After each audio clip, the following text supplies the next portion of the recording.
forgot to take the thing down. Hello, welcome to another live show. Another live She Knows Arsenal. Let's really get into it. Happy Tuesday, everyone. If you do, celebrate Memorial Day or you had holiday, whatever. Hope you had a good time, whatever you were doing. I spent time with my family. It was great. But now I'm excited to, really get back into it. Football never sleeps. I was telling my dad that the other day. He was like, when are you gonna you have time off? And I was like, time off? Like, no, football never stops. Literally, it never stops. Like, we're getting right into the transfer window instantly after this. And the season just ended. And then the Women's Euros and the Club World Cup are this summer. And once those two things are done, then we're going to go straight into preseason and then back into a season. So, no, Dad, I don't get a break ever. But I'm not, I get to speak about football for a job. So it's not that bad, is it? It would be just so much nicer if Arsenal could have a good season next season. So obviously, we are gearing up for the transfer window. So today's show is going to be kind of about that. And, I put out a tweet and it was set alight. And I was like, oh, so we should talk about this. If, there's a topic that I feel like people are interested in talking about, then it's like, let's go ahead and get that on a show and see if we can tease it out a little bit more, get some context involved. So I had put out a tweet about what our potential midfield options will be next season, and we got a wide range of responses to it. So we'll talk about that. And then, I'm trying to figure out if Diluted hates me or not. So if you see him, let him know I'm looking for him. I'd love to do a season review on Thursday if he's available. And then tomorrow, I wanted to do more of like get the keep sell loan out of the way. We always do keep sell loan before or around the transfer window. And so I'd love to wrap the season up in a bow this week, do keep sell loan, and then for the rest of the summer we can kind of focus on the rumors that are coming out and that kind of stuff. So that's kind of on the weekly schedule for this week, and we'll see where we go from there. Shamara says hopefully it's Jokeris we've chosen. Johnny D says everyone is here to Jess. Of course, she's high event. Valeria says Mikkel was asked about next season's potential. Valeria, please, you just know that this quote is going to get used if things do not go right this summer. Mikkel was asked about next season's potential, and he said he feels goosebumps thinking about it. And I just hope we do significant things in the window. Liverpool already showing their intent. And like there are some perspective said, this is the summer of goosebumps. So I'm sure we will be saying goosebumps quite a bit. But you guys are probably wondering what I'm talking about. And, Arsenal are probably most likely, if anything comes through the door from an attacking perspective, it will most likely be the striker. I'm not really concerned that we don't get the striker. I think there's enough out there that says Arsenal are going to get a striker. Am I worried about left wing? A little bit, but that's not really the topic for today. Arsenal will get new attackers this summer, but I think there's a difference in thought process between Arsenal fans and the fan base. We're always split. We're always talking, which is great because it gives me content. But whether we have enough creativity or enough of certain types of profiles in midfield to support an attack and get that attack going. There's a lot of people that feel like if you just change the striker in the left wing, everything is fixed. And then there are people that feel like we have problems in midfield that also are keeping us from reaching our goals. And so taking a look at the potential midfield options that we're going to have next season, I put them out on Twitter and I got a very interesting response. So I will pull that up so you can, I think when you see it from a visual, like when you see it visually, it's like, oh, okay, yeah, this is actually what we're looking at. So just give me a second and I'll pull it up. Make sure you guys are liking the video, subscribing to the channel on your way in. It's going to be a long summer, guys. We're in it together though. The only thing that makes me happy is that it's not just me. It's like all of us are fans. So we all have to deal. So this is it. Hope you guys can kind of see that. But this was essentially my tweet. Let me make it a little bit bigger for you guys. So this was essentially my tweet, which is right at the top there. And I know, like, I think yeah. So I basically, it's Odegaard, Zubamendi, Rice, um, as like the starting midfield if we were to get Zubamendi over the line, and then Wanyeri, Partey, because they're saying that he's going to resign, and then one of Marino or Havertz is going to be the backup at left center mid. And so I put that out, because if you guys have been here for a while, you know that I do not love the way that we've built our midfield. It could be a preference thing, or it could be the fact that it just is not the best midfield, you know? So, um, yeah, this is kind of what we got going. Um, and looking at it, it's kind of like, is this good enough?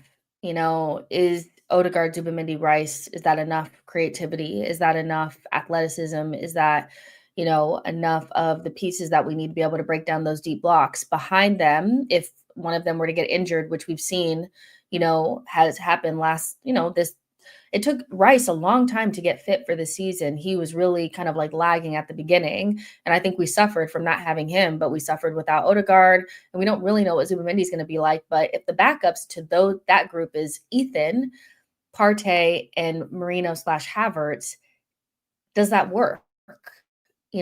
Is that, you know, like, is that enough? And it sparked kind of like a debate online, and quite a few people responded to it. I did see the report about Zubamendi waiting on Real Madrid, but I would say that if Ornstein and Fabrizio Romano put their neck out there to really reliable people and say that Arsenal, it's done, then I'm not really that worried about it. But you know that that's what we're looking at for next season. I get that there's all these clips going around of this 15-year-old, superstar that we have kind of waiting in the wings that is going to play some role next season.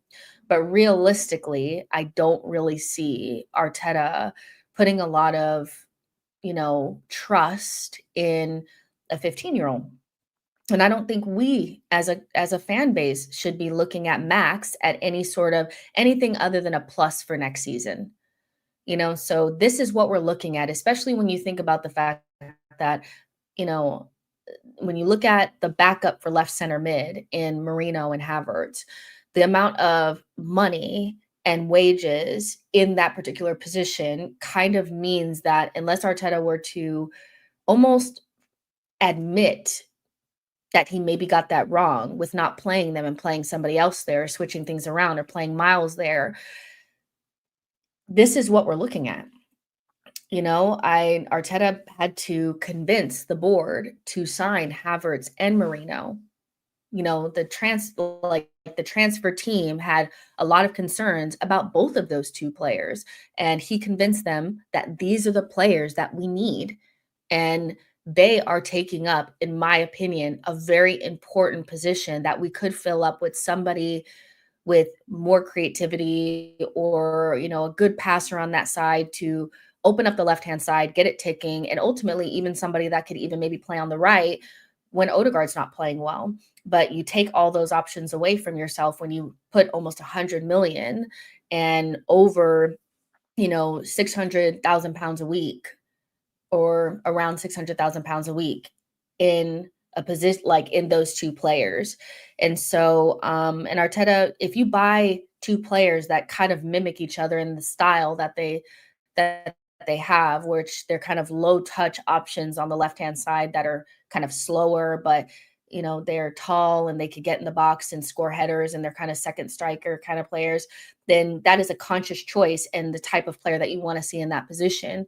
He's never really gone after anything outside of that particular profile. So what makes people think that he's going to play Miles there, and he's gonna move things around and play Odegaard there and then play Ethan on the right. It's just not realistic. He's going to play Marino and Havertz. Not only do the wages and the fees that we put into those players mean that they need to play a certain type of role in this team, but Arteta wants that profile, and he's made that perfectly clear by recruiting them in the first place.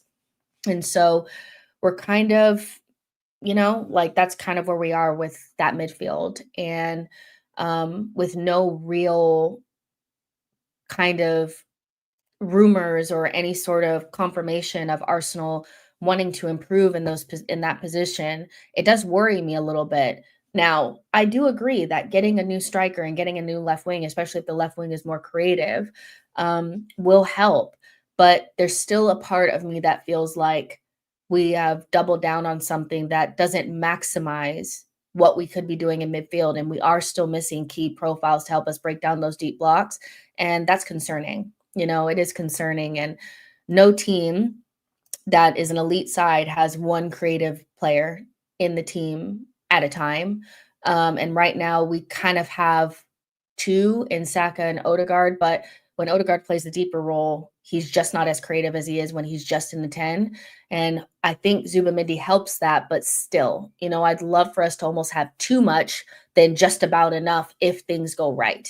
So it's interesting, but I say interesting lightly, but I just don't feel like it's good enough. I think you need to get a midfielder and you need to get an attacking eight or a number 10. But, Arteta felt comfortable allowing ESR and Fabio Vieira to leave because he knew he was going to have Havertz and Marino to fill into that position on the left-hand side. So do I think that we're going to change that? I hope that Berta can see that, but it's just wild, it's just wild, so I want to know what you guys think because we know the striker is going to come in. We're kind of sure that the left wing is going to come in. We know Zubamindi is most likely like 99.9999% going to come in. We know like this is pretty much what we're going to look like. So how do you guys feel about it? Pally says sell Havertz for real, make some money, maybe even include him in a swap. Johnny says ESR and Vieira were not Arsenal reserves worthy. I would have 100% done the same. Yeah, you can do the same, but you can't not replace with suitable options. And Marino and Havertz pretty much only are suitable options as backups, not in midfield, but more in the 9 positions. So even if we made the right move, getting rid of Fabio Vieira and ESR, it didn't end up helping us in the end. We ended up even more weak as a team because our midfield options are just not up to scratch. The Arsenal perspective says Arteta will never sell Havertz. I agree. John says City getting Reinders and Liverpool getting Wirtz. That's the top two right there. Also, Fabrizio Romano said that Manchester City are also looking at Shirky. So they're not just going to get Reinders. They're going to get Reinders because Reinders is actually replacing Gundogan. He's not replacing KDB. So their 8 is going to be Reinders and their 10 is going to be either Morgan Gibbs White or Shirky, which either one of those options, in my opinion, makes their midfield much better than ours, especially when we know that their backup options are also better. So yeah. Jordan says, I don't know what Berta has planned, but I have to trust him. He is the only person I can trust. I'm hoping that what he brought to Atletico, he could bring to us. Anchor says, need 6 players, Gyökeres, Rodrigo, and Bomo, Zubamindi, right center back, goalkeeper. The Arsenal perspective says, are we selling Fabio? I'm pretty sure Fabio is going to be sold. Redemption says, we're getting 3rd or 4th next season, looking at likely transfers in manager. Yo-Yo says Fabio was meant to grease the agent hands. Kai and Rice were to replace Xhaka and Partey, but didn't. Doubled down with Marino, who didn't. This fan base overrates the midfield. And I agree. It's not that I don't think that there's a lot of talent in our midfield or there's talent there, but even with the talent that's there, they're not even being used to the best of what they can do. I still feel like, playing Rice in the 8 doesn't necessarily put him in the best position. You could put him in a position where he can still carry the ball from deep or take long range shots, which is essentially what he's been doing this season. He could do that in a double pivot, but playing him in this like more advanced 8 role and then having Odegaard drop in deep to help control tempo because Partey can't do it. The only thing that's making like the only solace that I have is that Zubimendi's going to come in and take the Odegaard role from this past season, and Odegaard can have a freer role. But even in that, that's still not enough creativity because we know even when Odegaard was playing the 10 role 2 seasons ago, he had Xhaka helping and he also had Gabriel Jesus helping. So there was still a lot more creativity than's in the squad right now. And we're not really replenishing that with Marino and Havertz. Jordan says Rice in the 8 is decent. He ain't world class there. Abdillah says just let TP5 go and bring in a creative profile on the left center mid. Perfect. We have an abundance of DMs. You guys know that this is how I would solve our problem. I solve a problem that I feel like we have. I'm not saying that not everybody agrees with me, and that's perfectly fine, but I just feel like more DMs doesn't help us. I don't think always replacing like for like profiles. It's like when you could have replaced like for like, you didn't. You replaced Xhaka with Havertz, or Xhaka with Rice. But then, you want to do a like for like with Partey when we don't need that because you're buying Zubimendi. So why would you need another DM? You have Rice that can play DM. You have Zubimendi that can play DM. Why do you need a third? I don't understand what the hoarding of DMs is about when you desperately need somebody at left center mid that's more attacking. But I think in Arteta's mind, he thinks Marino and Havertz are attacking. I think he thinks they're attack minded because they're second strikers and they're getting into the box and heading the ball in and all that kind of stuff. And I guess for me, they don't seem creative to me, but I feel like he thinks they're creative or they create. I don't know. She knows Arsenal. Do you think Arteta has any plans for us to return to the beautiful football we played for the first title challenge? I think we signed Berta because he wants to play a similar rugged style to Atletico. I don't necessarily think that the sporting director is. I don't think they brought in Berta to double down on a style that they could have already. I think that the sporting director recruits for the manager in the club that he's at. I don't necessarily think Berta was recruited because he does the same thing or he had a rugged style at Atletico. I think they got Berta because of his experience and how he operates in the market and how he has the ear of big agents and how he has the experience that some of the other people that we were linked to don't necessarily have. And I think the main reason why they got Berta is because he was able to construct a squad and win the league in a league where they're not meant to win. And I think Arsenal they see us like Arsenal, they see themselves as Atletico in La Liga, that they see Man City and maybe even Liverpool as the big giants that are meant to win, and Arsenal are the smaller team trying to spoil the party. Now, should that be how we're thinking of Arsenal Football Club? Probably not, because if we think of ourselves that way, then we're pretty much, assuming we'll only win a league every couple of years, but we'll be a consistent top 4 side. But I think that's why they got Berta. I don't think it's a playing style thing. The sporting director recruits for the manager in the club. So if they wanted to change their style and they wanted to be more attacking, Berta could just go get more attacking players. I don't think it has anything to do with the fact that Atletico play a rugged style. John says, do you think Arteta will figure out something with Calafiori and MLS tactically next season? I feel like they are the people that will unlock the left-hand side along with a new left wing and a striker. I mean, I don't know. I don't really know what he's going to do with the left back, but if our left back is key to unlocking our attacking potential, but none of them are really bombing forward kind of guys. I mean, I know Calafiori is kind of like that, but he's more of a center back. I don't know. I think I'd prefer us to recruit a left center mid that unlocks our attacking potential rather than relying upon left backs and left-sided center backs to do it for us. But, from a MLS and Calafiori standpoint, I think all I'm really hoping for with that is that Calafiori can maintain some level of fitness, and those can be our 2 left back options along with the ghost of Tomiyasu if he was ever to return. So, But both of them, both Calafiori and MLS have something that a lot of our other players don't necessarily have or do not do on a regular basis, which is carry the ball forward, and run. MLS is, I think, an elite carrier of the ball in terms of being able to, carry the ball under pressure, dip the shoulder, he has all those type of ingredients on the ball, where Calafiori is somebody that ignites things to happen going forward because he runs and he moves. Like, he passes and moves, and he's not afraid to move out of his position and create things. And so, he can utilize that to help us unlock our attack more. But if they're the only way that we can unlock the attack, and if they're not there, or, they're stifled or something, and then the attack doesn't work, then that's still not even good enough. I'm very, oh, I don't know who this is, but you're definitely getting banned, you fucking weirdo.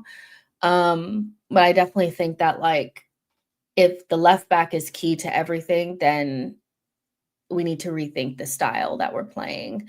Pally says, yes, they make money, but we aren't far off. It's not enough to justify losing every year.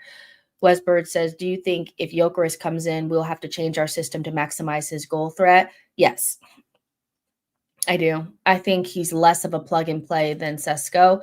Remember when, like, if I can find it, I'll pull it up again. But a couple of days ago, we looked at this chart that kind of gave you, I think, a better idea of what the style of play that both Jokeris and Sesko have. And to me, Sesko is more of somebody, like, he can do a lot with small amount of touches. He's not somebody that needs to get the ball deep and dribble forward, like like Jokeris. Jokeris likes to get the ball, and he creates a lot of his own chances by getting the ball out wide and dribbling past a couple of players and just banging in top bins. Where Sesko is more of somebody that will get the ball from somebody else, take a touch, maybe one more, and then take a shot, or take a touch and just take the shot. So if you think about the way that we play, yeah, a lot of what we do is a lot is, I think the striker is going to take less touches.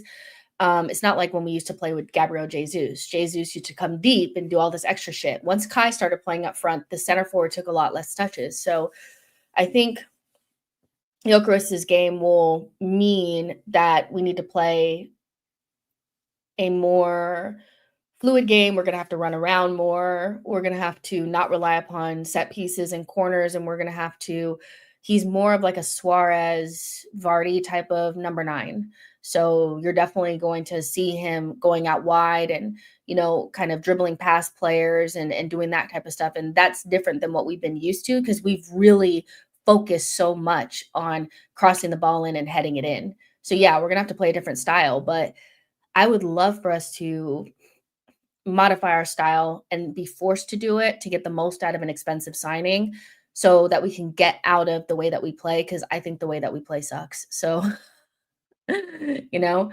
um, but yeah, let's see if I can find it.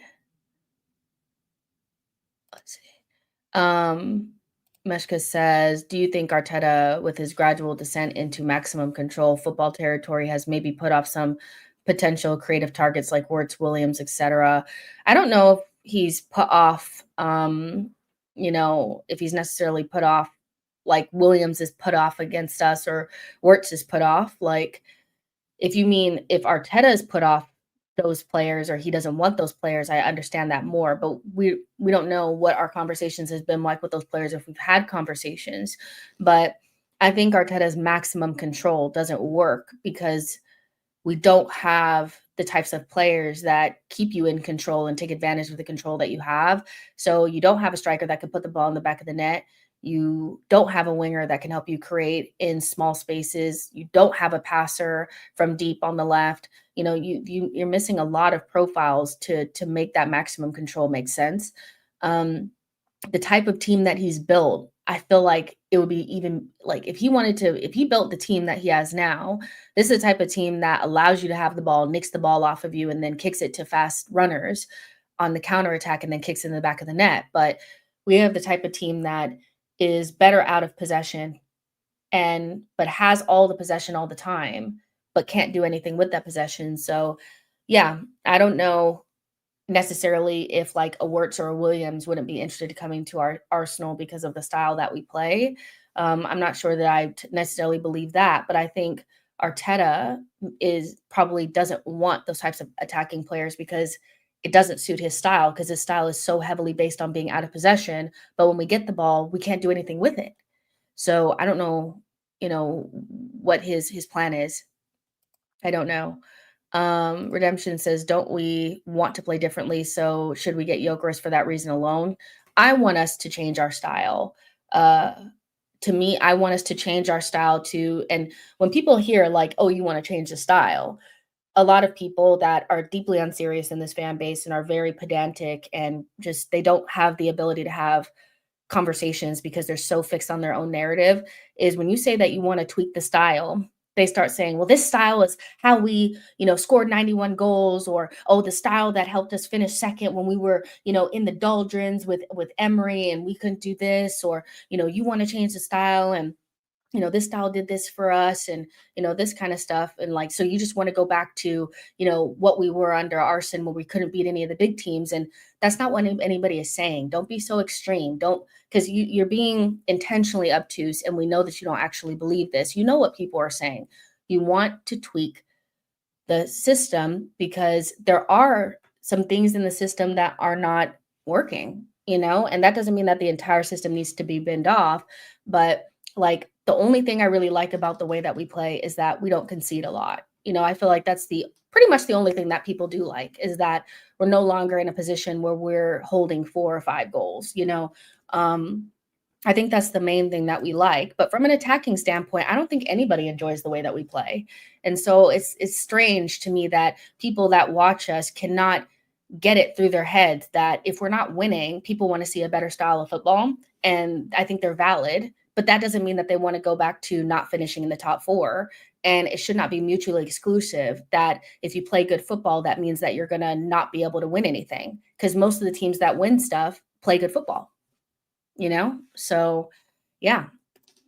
Chris says, and when I say like play good football, what I mean is that they're good attacking sides that score lots of goals and are always dangerous. And we're not consistently dangerous. We don't score as many goals as we should. We don't score goals when we need to. I feel like that's more of the problem that we have than the amount. It's we don't score when we need to because if we're under any sort of pressure, we can't do it.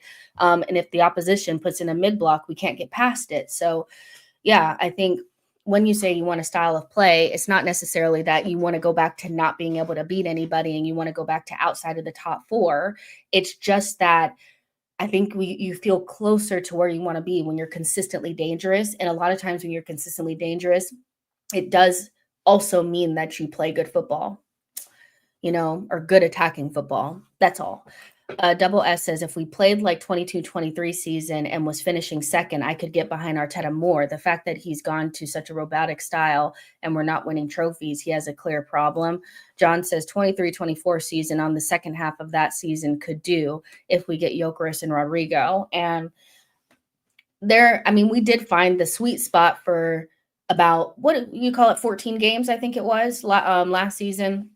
We had about a 14 to 16 game period. I can't remember, where we just had the perfect balance. We were keeping a shit ton of clean sheets. We weren't conceding that often. We were so good.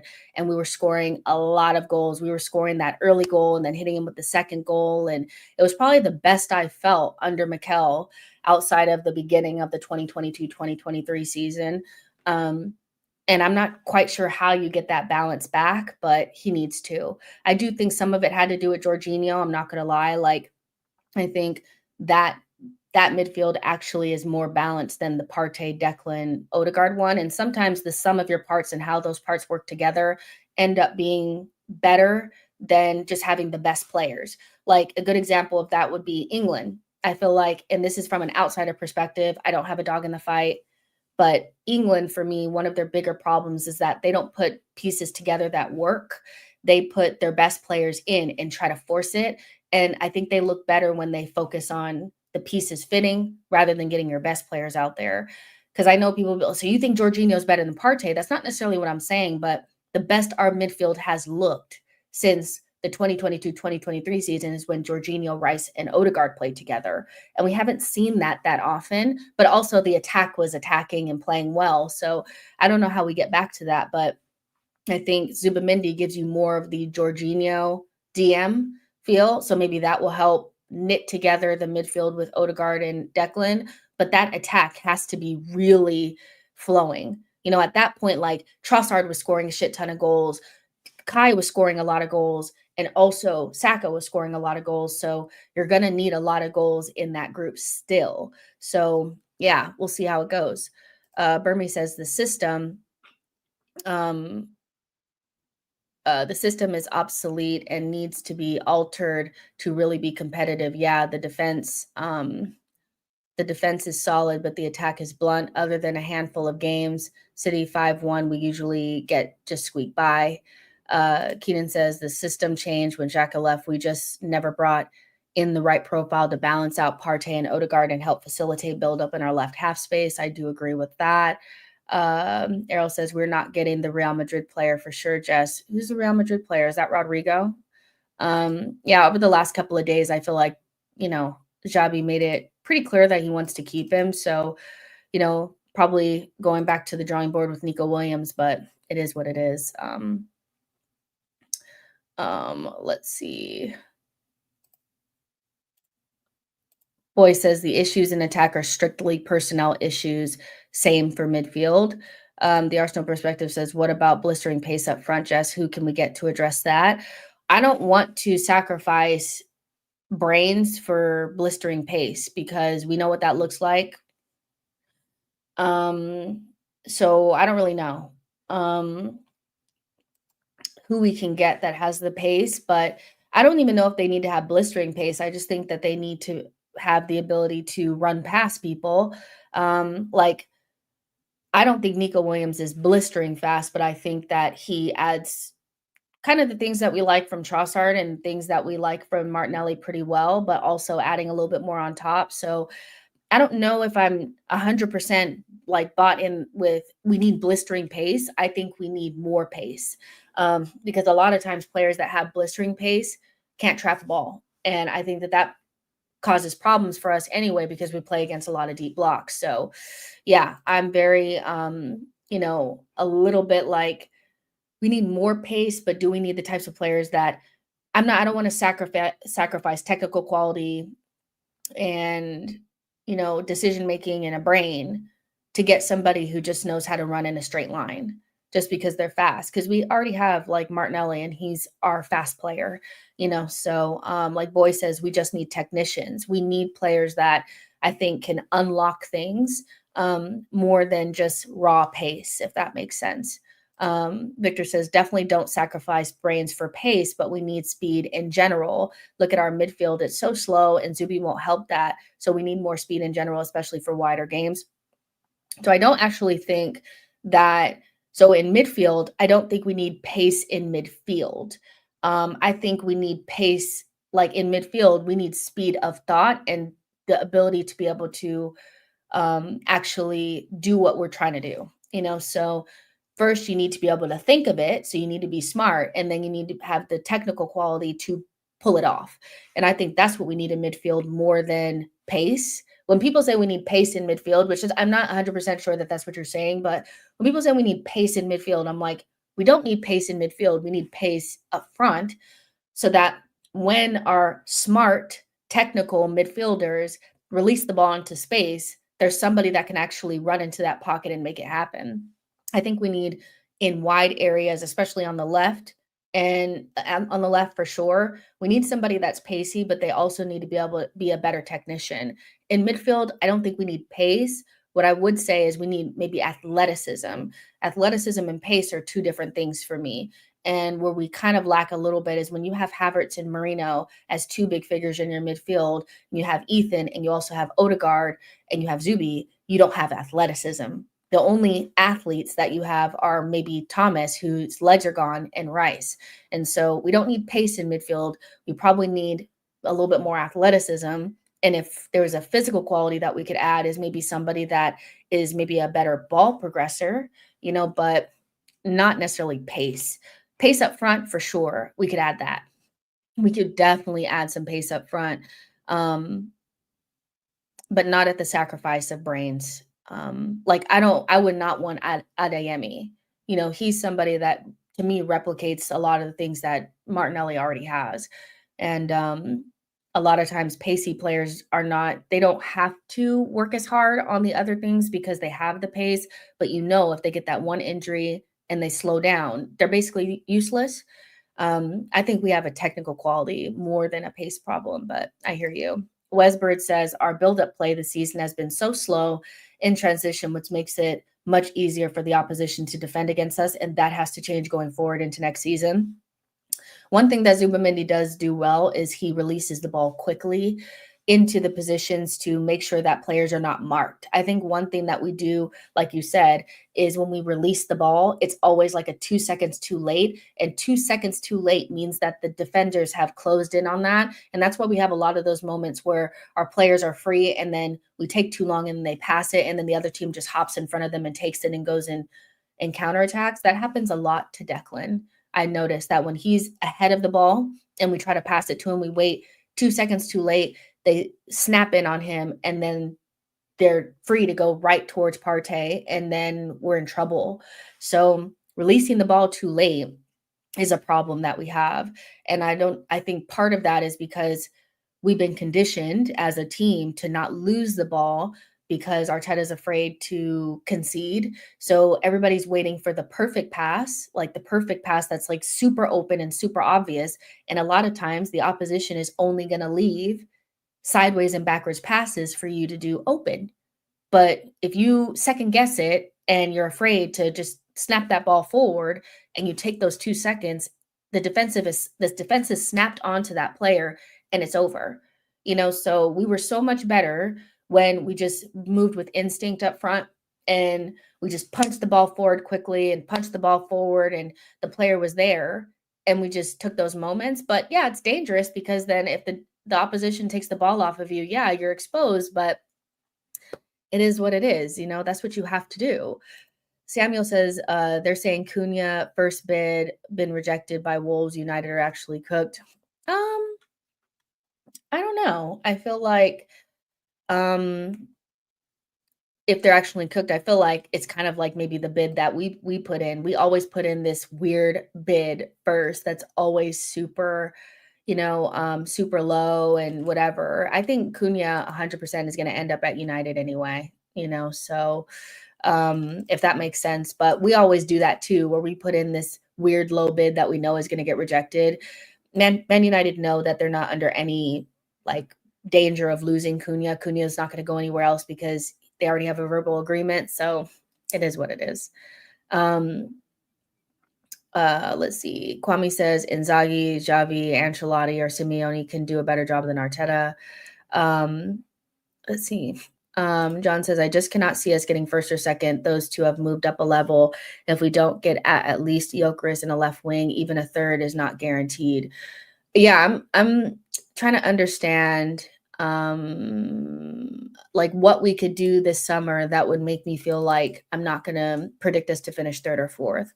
And I know like I'm just being, I feel like realistic that if Liverpool get all the things that they're said to be getting, and then also Man City do, and then we also get what we're projected to get, which is a goalkeeper, a defender, Zubamendi, and a striker, and maybe left wing. If I truly believe that that's going to be enough, I don't know if that's going to be enough, So I actually don't know what we could do, like if what we're looking to get will be enough, even with Gyökeres, even with a good left wing. I just feel like it's going to be too much. They're still going to have too much for us. They will lose 1 or 2 less games than we will still. So I don't know. Double says, I genuinely don't know. Can you say your stance on Arteta?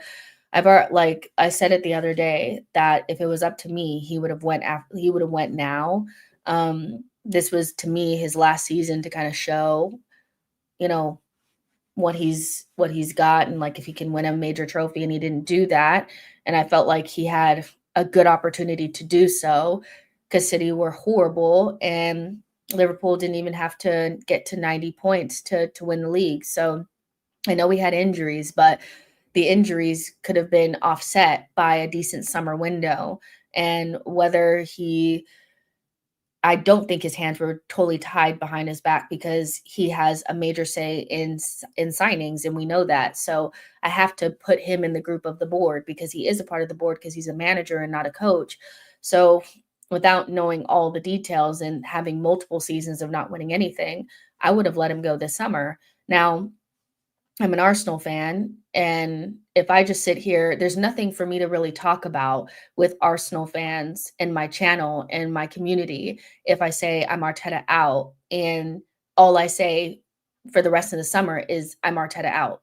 So from my perspective, if I know that Arteta is staying, which we all know Arteta is staying, the only thing that we can really talk about is, despite my feeling like he's not the guy and he probably should go, is what he can do to possibly get something next season, if that makes sense. So there's enough channels out there that want Arteta out that just talk about that and that only. But that, to me, that's not the way that my community runs. So there you go.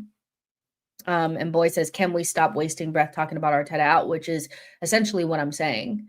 There's after you say that, you don't think he's the guy, then I have to get with the reality that he's going to be our coach next season. Arsenal Perspective says, according to somebody, United want to pay in 5 parts and Wolves want it paid in 3. So they'll come to the middle. We had this exact same situation that we had with Rice, where we wanted to pay, a certain amount. It just took longer because it was 100 million, but they'll get him eventually. Like, it is what it is. Valeria says, the system we play now demands more technicians. We have most of the ball most of the time. Players with no technical quality will be exposed in the system, which I agree. Valeria, I agree with you 110% there.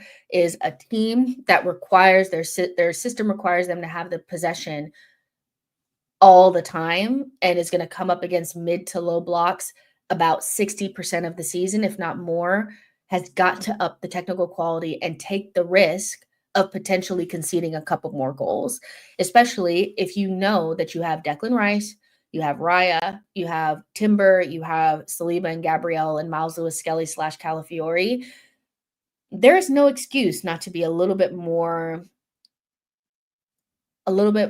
willing to take the risk with better technical players, even if they lack a little bit more out of possession. It's hard to find players that are elite technically, but also have the physical stuff too. They're unicorns, and that's why they cost so much more than everyone else. So we might have to give a little, but we have the wiggle room to give a little bit because we have such an extraordinary back line. And to be honest, if we score more, then the defense can afford to concede more if they do. But we're seeming to want to we need to keep clean sheets right now, and we shouldn't need to have to keep clean sheets. We should want clean sheets, but right, like towards the end of the season, if we didn't get a clean sheet, it looked like we were going to lose the game or at least drop points. And we can't be there as a club. We need to feel like if we're 2 down, if we're 1 down, if it's at a 0-0 game state, that if there's 10 minutes to go, 1 minute to go, 5 minutes to go, that we can always score 2 or 3 goals if we wanted to. So I feel like that's kind of the way that we need to go. But I'm not saying that I want to just open up the back and just allow people to just score at will, which is why it's hard to have the conversation, because that's what people are pretending you're saying. Boy says, it's right that we need to keep clean sheets. The fans back the meaty players in Martinelli and Drossard. It's right that we need to keep clean sheets. Fans back these meaty players in Martinelli and Drossard. John says, I love PSG's playing style. I mean, PSG is a team that I don't feel like, I would say across 2 legs, their midfield probably did us a 60-40. I feel like if you had to put the percentage on domination, I feel like it was about a 60-40, where we didn't completely get ran over, but there was definitely felt like they were more in control than we were. And we kind of kept ourselves in it by having, Declan and stuff like that. the first leg definitely felt like we were playing at a disadvantage with Marino in left center mid instead of Declan. Um, so yeah, I mean, PSG is a team that doesn't necessarily, I don't think they prioritize, you know, height and off the ball and duels. They definitely prioritize technical quality, which, when you get rid of Ugarte and replace him with João Neves does have the physical stuff, like he can do it, the tackles, but he also has a technical quality about him that Ugarte just doesn't have. I don't think it would be that bad for Arsenal to forego a little bit of the shin kicking for, one or two signings and focus on a little bit of technical security, especially because we know we have such a good out of possession defense, it's fine. Theo says Arteta better find out early because with the World Cup coming up, players won't sacrifice fitness for a late season push and be cooked for the World Cup. Yeah, PSG style is lovely to watch, pace and IQ, speed and athleticism. I look at Enrique's PSG and feel vindicated in championing him to replace Arteta several years ago. He wouldn't have built a fearful team. I actually can say that Yo-Yo is 100% correct and definitely did say that years ago, years ago, before I went to London, before I was here, when I was at my parents', and I was just like in their office. I remember the first time that there was questions about Mikel, like 3 years ago.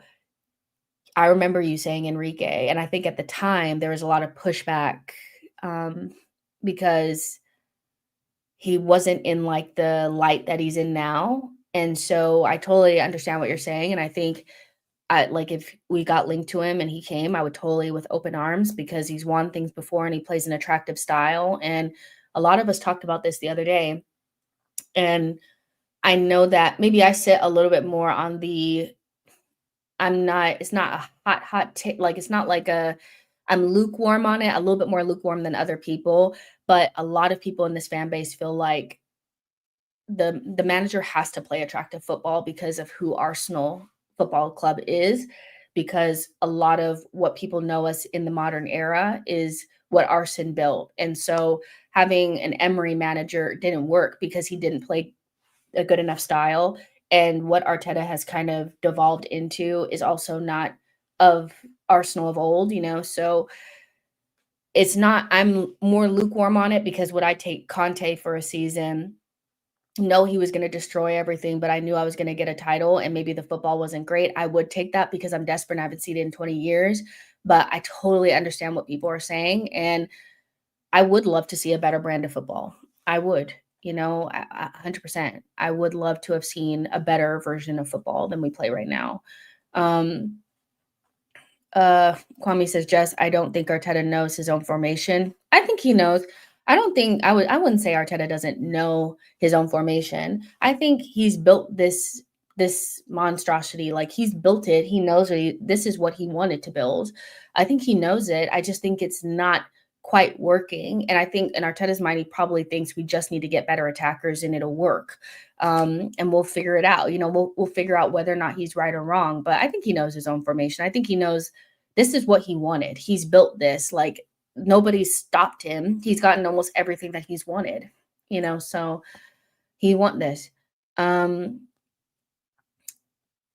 Double says PSG schooled us. Let's keep it real. Every time they attacked, we look shaky. Keenan says Nico Williams will take some of the burden off of Odie. I can't help but think bringing in a young right wing Cam with a good creativity, Nico Paz, Guler, Xabi Simmons, who can support Odie and Saka would be a smart move.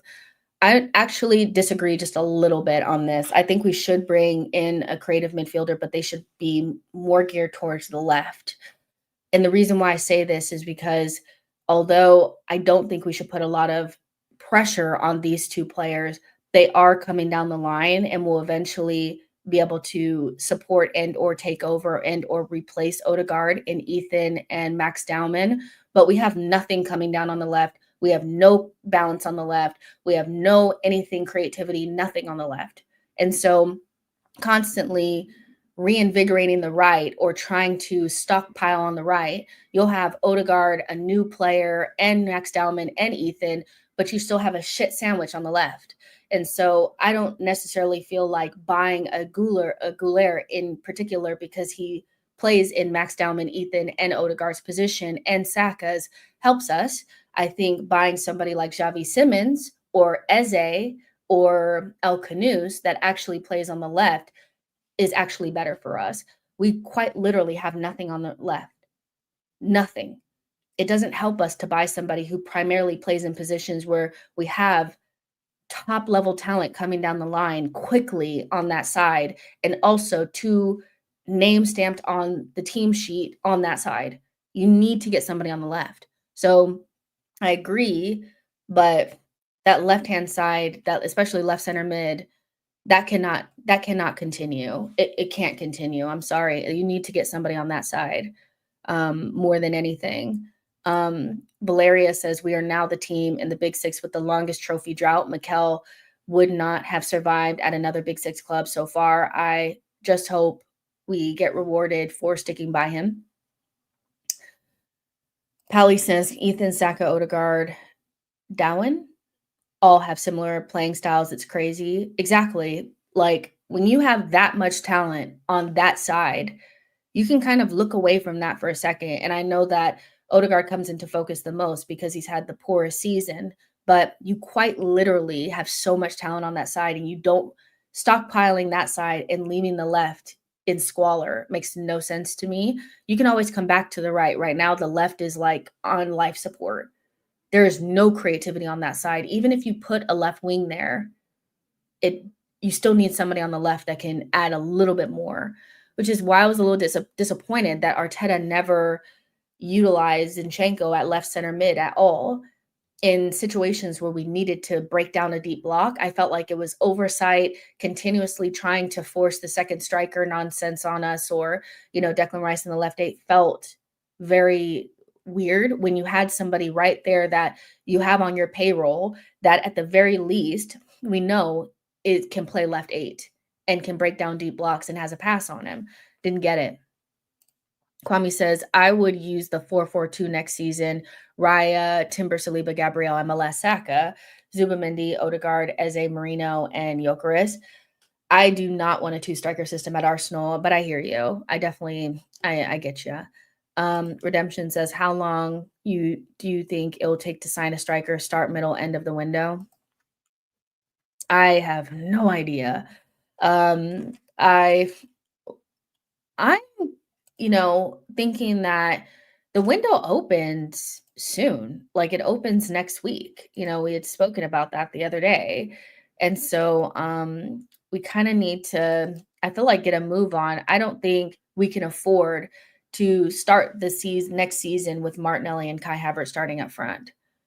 I just don't think we can. I think we need to have new blood and new vibes starting next season from the very beginning. None of the players that we're linked to, I believe, are going to be playing in the Club World Cup, right?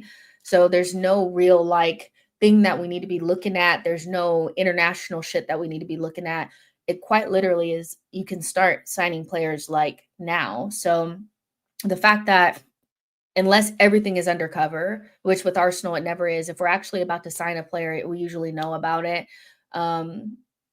I think people have made up in their mind that when we're quiet, it's because we're working so hard. But when Arsenal are signing a player, we usually know about it because they always leak the groundwork and all that kind of stuff. It's rarely a real it's rarely a secret. So the fact that we're not really hearing anything is a slight concern, because it's like, we know it's going to take you at least a month to sign one player. So I would expect to start hearing about bids going on, real bids, not the odd weird thing that's coming from Portugal or, some in the know bottom corner or London Highbury saying the deal is almost wrapped up, or Team News and Ticks. Ornstein saying negotiations are ongoing starting within the next 2 weeks. I feel like the striker has got to come in before July, or else I don't know what we're fucking doing. There's no reason not to, you know? And I would love for to not hear anything about a goalkeeper or defender until the attackers are done. Sorry. That's why I'm not really that worried about the Juan Garcia thing. It's not because I don't think that he's a good player. I think he's definitely going to be a world class goalkeeper, and it's a shame that he'll end up in the Prem at a rival. But I just don't give a fuck about the goalkeeper. I'm gonna be so honest.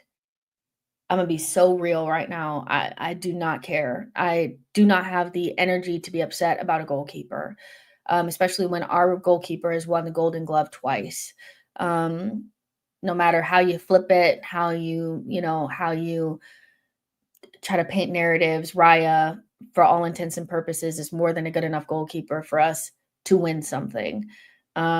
What's not good enough is that attack, so really don't care. Like, I get it. It's unfortunate that we're missing out on somebody that, will obviously be top tier, but within the next 3 years, 4 years, when we're looking to replace Raya, another top level goalkeeper will come up. There's always talent. If you miss out on the first one, there'll be another one in a couple years. I don't care. I really don't. We need a backup goalkeeper. We need a backup goalkeeper, and one that's not going to take 20 something million dollars to get in, and somebody that, it doesn't have to be a long saga. I really do not care about the backup goalkeeper. Rest. Anaki and Mikel need to rest on the goalkeepers. Josh says, guys, look at our games. We do play 4-4-2 with 29 and Odie up front. I just don't want Kai Havertz starting games next season. So if building a 4-4-2 is to find a way for Havertz to start, I don't want it. So the Arsenal perspective says, Jess, what are your non-negotiables for Arsenal this summer transfer window?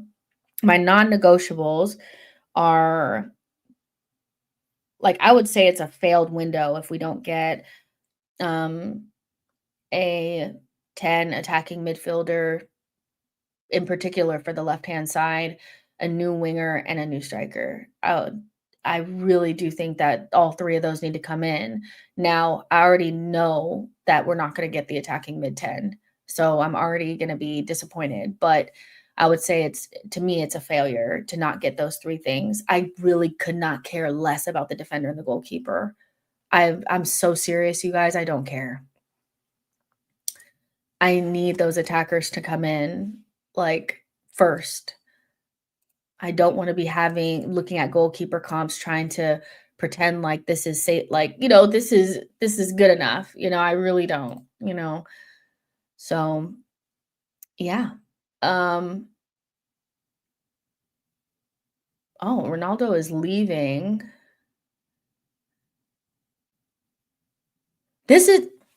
I cannot wait to call my dad, because I literally said this. I literally said this last night. I was telling him, he doesn't know anything about football, but I was telling him that it's a shame that for the club, this is so sidebar, but it is a shame that the Club World Cup is going to have Messi, but it's not going to have Ronaldo, because the team that Ronaldo was playing for is not in the Club World Cup, but Al Hilal is, and he's considering joining them. And I'm like, yes, join them so they can force Al Hilal and Inter Miami to play against each other, and so that they can get the maximum money that they want to get. If at some stage in this tournament you don't have those two fighting against each other, I don't see how people really get invested. I think people are mostly invested in those two players. They still are the two biggest players in the world. Lamine Yamal is coming up toward them, but man, if that happens and they can figure out a way to get them to play against each other, I will be there. I do not care that they're old or you think they're washed. I will watch until they retire. I'm watching Messi versus Ronaldo. Go to Al Hilal, go there. I want to see that, especially since Neymar is not going to be playing in the competition. You just want to see big names, don't you? Potentially playing against each other that you wouldn't normally see. When's the last time we've seen Messi and Ronaldo play against each other? It's been like a million years. Run that shit back. Boy says, we are 4-3-3. It's because people don't grasp that we're 4-3-3 that they get mad at passing it to the left wing. It's not his job in that formation. I don't actually have a problem with 4-3-3. I like 4-3-3. Um, I like 4-3-3. I don't necessarily wanna go to a two-striker system. Um, I just want us to have the right people in the right spots to maximize the 4-3-3, you know? Keaton says, "Okay, Jess, I have crunched the database. What about Fermin Lopez from Barca for that left center mid, left wing creator?" I just don't think that we're gonna get a Barcelona player. He's a good player, you know. There's a lot of players from Barcelona that I would take right fucking now. There are a lot of players from those top teams, Real Madrid, Barcelona, PSG, that I would take at Arsenal right now. But yeah, he looks like a good player. I just don't know if we'd get him, you know, but he's a good player. That'd be cool. Boy says we need Matoma so badly. And yeah, Fermin would be like super expensive, and they're not going to sell those types of players. Those types of players are literally saving Barcelona from like going into bankruptcy. You know, having such a good academy. So if they have to get rid of them, they'll sell them for a lot. But they also are just going to hold on to them because they're churning out world class players like left and right kind of thing. So yeah. Um, Daniel says Arteta is not the culprit. Kroenke doesn't invest in the club. Look at the Denver Nuggets, same as Arsenal, just Jokic without superstars. The thing I disagree with when it comes to this, Daniel, is that although we know the Cronkies are not great owners when it comes to football, like they're not necessarily super invested and they kind of have to the dance. Like they're very good at making it seem like they're putting all their effort and all that kind of stuff. But make no mistake about it. Like when you have a good PR team, you can spin anything. And Arsenal do have a good PR team. Spinning the fact that Stan didn't have any sort of interest in Arsenal into him giving us Josh so that because Josh is so interested in it and he's going to front this and all this, we were just pawned off by Stan because he doesn't care. Like he's like, Josh, here's your pet project. You guys have seen like Succession and shows like that where, the son is just so desperate to get into, the dad's business. And the dad's like, here, just take this entity, this company, I'll give it to you. And it's like the one that's like dilapidated and stuff. That's basically what they did. And so Josh is here and he's kind of like fronting this new, like, we care so much. And they do just about enough to make sure that we get into top four because all they really care about is the consistent cash that you're going to get getting into top four year in and year out. I think they are very content if we are the Atletico Madrid of the Premier League, which goes back to my earlier point about getting Berta. Berta knew how to build a side that won the La Liga a couple times, but ultimately it's still Real Madrid and Barcelona's league. And they win a couple cups, but they're consistent top four teams because you get a certain amount of money every year, which means they don't have to put in their own money. The only reason why they made sure that they kept putting money in is because we weren't making top four and the investment was suffering. Now that we've made top four and we're consistent, it's no surprise that the money is dried up and we're not getting players in January. We're not spending 200 million anymore. They're giving us Calafiori and Marino and stuff in the summer. That being said, there is still culpability on Mikel and transfer team because the money that they were given, they didn't get the best return on investment for that money.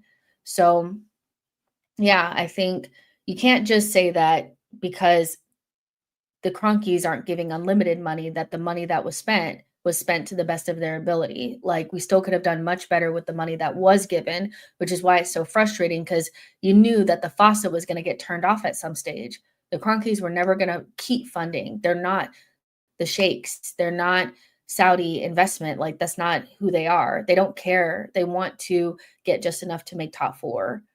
But that doesn't mean that we did everything right and the faucet was just turned off and now you could have used the money better. That's it, Theo says, just like Arsenal. Valeria says, does preseason and preseason results matter to you? We had a poor one last year, and it bled into the season. I want you guys to answer that question. Personally, I feel like bad preseason, bad season to start off with. I don't The only season that we've played well for the pretty much 90% of the season was a season where we were really good in preseason. And we had Jesus through the door the earliest that I've seen us get a signing done because we knew before the end of the season. Because remember, he got linked to us when they were in the Champions League and he scored like a hat trick during Champions League. And people were saying, oh, well, he got linked to Arsenal. So now he's trying to score because he doesn't want to go there. We knew that Jesus was pretty much coming to Arsenal around the Champions League final stages.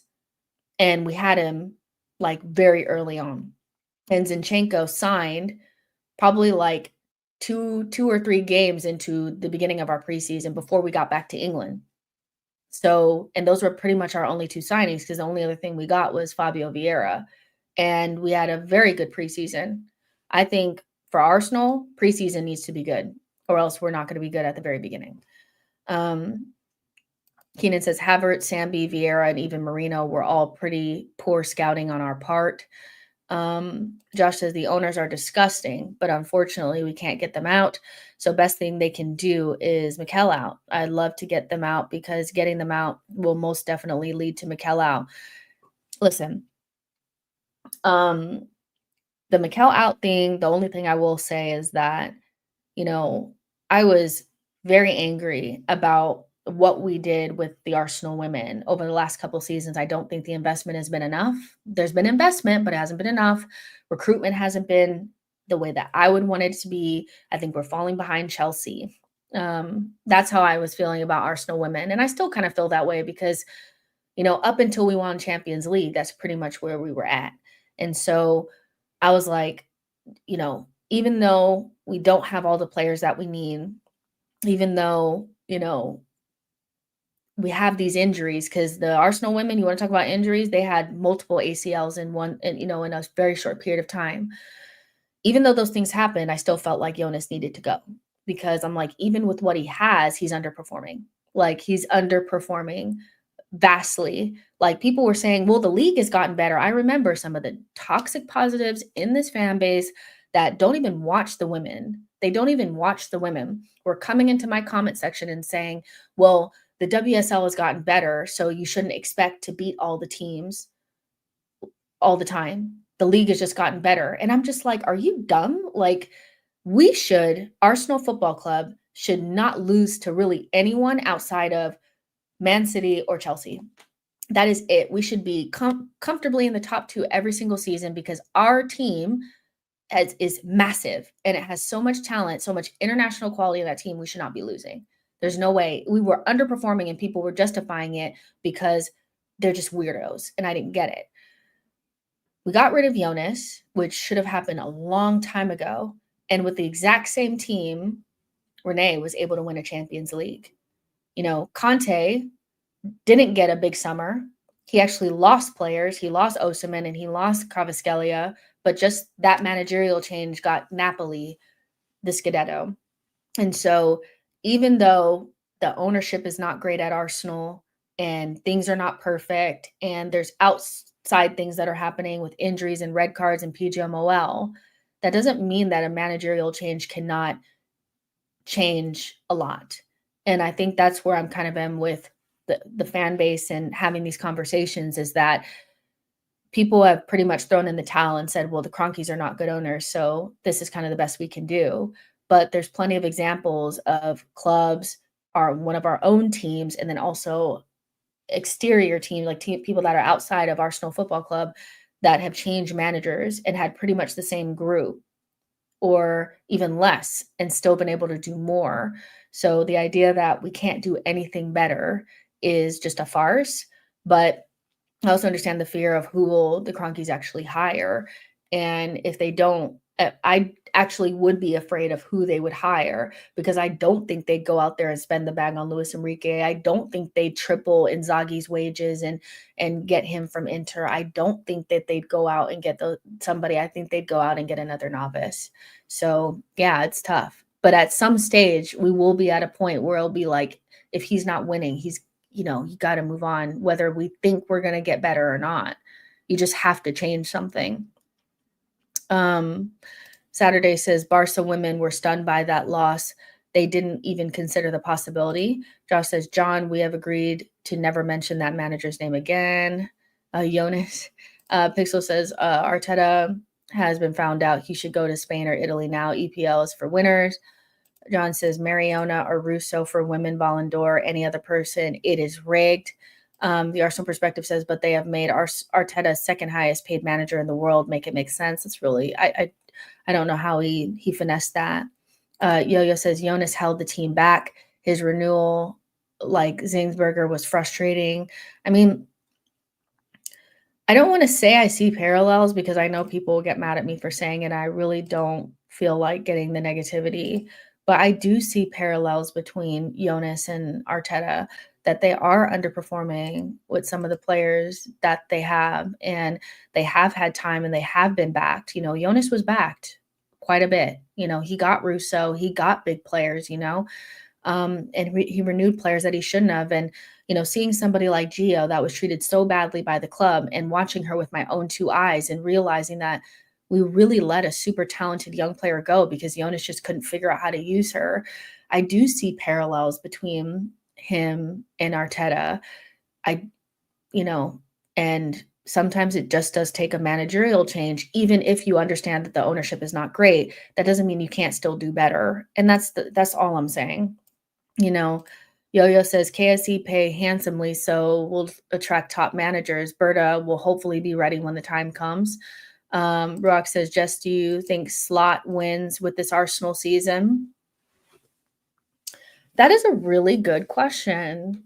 Do I think with the exact same team that if Slot had come in with this team, and does he get the same exact injuries, or are we assuming that he doesn't get the same injuries?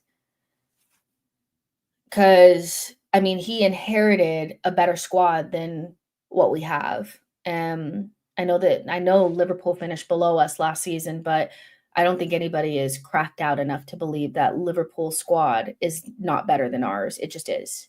We're not as far behind as we were before, but yeah, I don't think they'd trade their squad for ours, but I think quite a few of us would trade their squad for ours. Like, you know what I mean? But you're saying the same situation, only fair. Like, I guess the question would be, if Slot had our season and Arteta had their season, how do we think having different managers would impact, like, them getting Arteta after Klopp and us having Slot? And who do we think would have the better impact? Because I do think, like, would Slot have dealt with the injuries better? Potentially. He would platform our attackers better, which I think is a big problem from this season. I think he would have done better. That's for sure. I think he would have done better, because at the very least, what you can give Slot is that even without a big summer, because he didn't have a big summer, he was able to pull more players out by just being a good coach. He was able to make Gravenberch into one of the best DMs in the league and also get Cody Gakpo playing well. He also dealt with making sure that even though that they were going through massive renewals, that the standards were still high. They had massive renewals happening and uncertainty around the future of Liverpool Football Club, and he dealt with those well. He didn't let Trent derail their season, and he also, Virgil van Dijk and Salah performed exceptional, better than they did the season before. So, yeah, I think Slot does much better than what Arteta did for sure.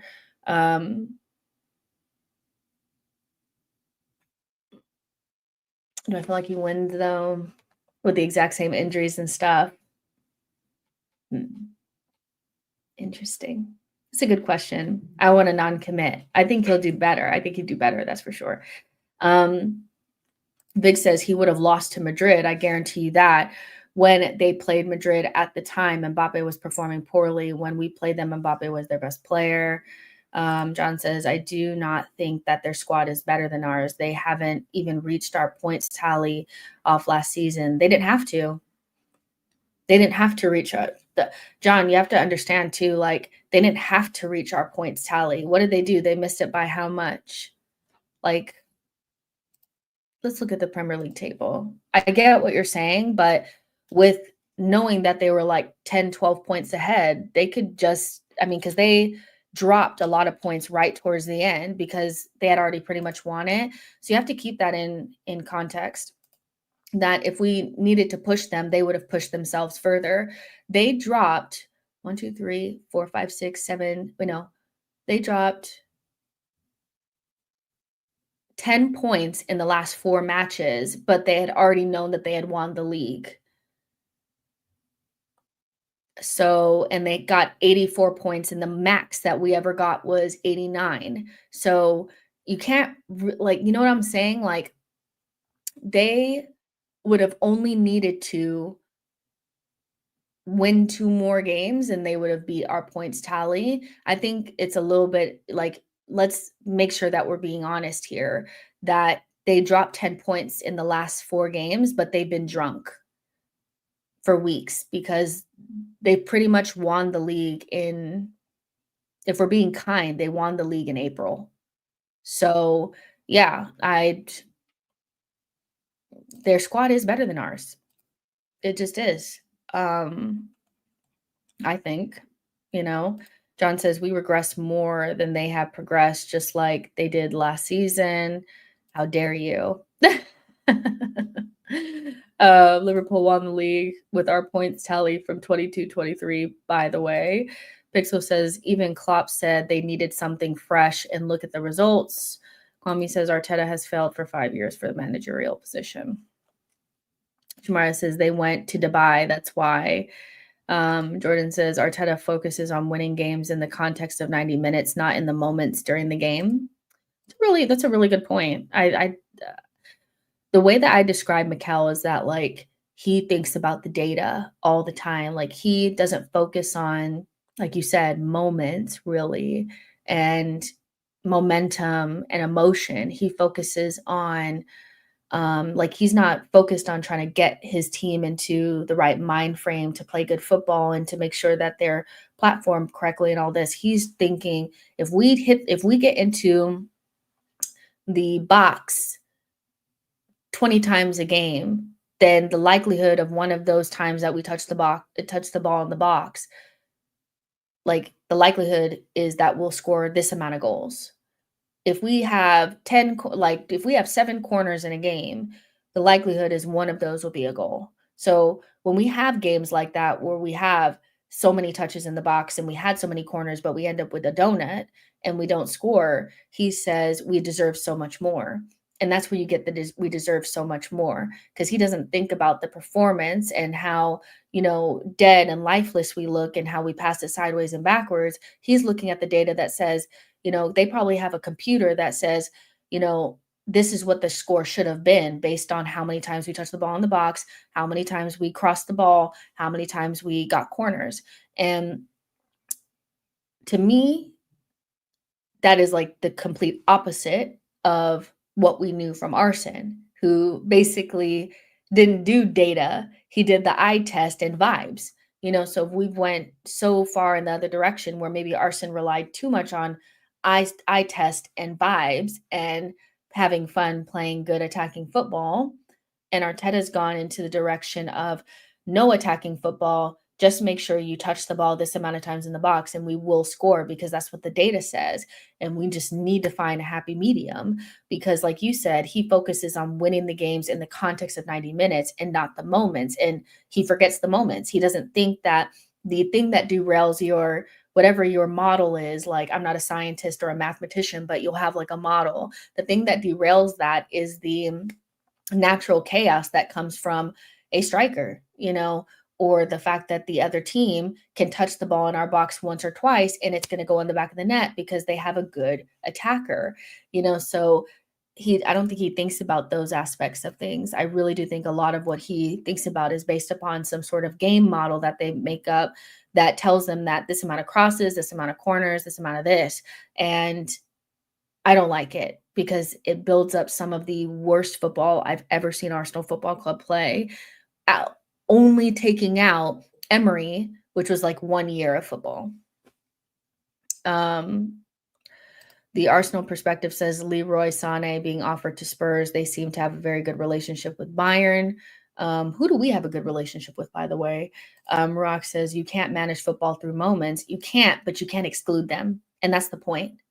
The point is that you can't manage through only moments because it's random and you can't control the moments all the time because they can go either way, but you can't exclude them all the way from football. And the fact that he does not have X factor and he continuously does not bring in the types of players that would give you moments mean that he's excluding moments from his game model. And that's why he keeps getting slapped in the face. That's why he keeps being like, oh, we deserve more, because he doesn't think about the fact that we don't have a striker to take advantage of all those crosses, and the other team has a player that can take advantage of the one chance that they get. You cannot take away the moments. You must have moments players, and create moments too. Marcus says, reminds me of NBA approach where teams are shooting threes, not because the data shows that this is the threes, because data shows that this is the most effective road to winning. MM says, imagine Rice crossed instead of shooting against Real Madrid. Moments matter. Kwame says, Arteta is similar to the late Terry Neal of the FA Cup. Pixel says, even the set piece coach has earned us more points than Arteta. So yeah, I think that he just needs to find a happy medium, and hopefully he's looking at those things. And you don't have to be a I don't think I need to see him come out and say, I fucked up and all this kind of stuff and I got it wrong. But I do think that I would like to see a little bit of just knowing that this doesn't work. I don't think anybody can look at what we've done and say, um, that it's worked. And I think you're kidding yourself if you're saying that, well, if everybody had just been fit, everything would have just been different. Because even when we had a favorable injury record, we finished 2 points off Man City still playing a similar style. So yeah, I totally understand that the data is used to give us a better view on how to control the variables that have been uncontrollable in football for so long. But there's always a healthy randomness and a chaos and a part of football that is about moments that you just can't take away from it. Boy says, how about this season? Even when everyone was fit, we were still fetching draws. Pixel says, oh my God, I miss Alexis caliber players. Keenan says, Nico Williams and Gyökeres will give our attack a huge boost. It will help us turn a lot of those draws into wins.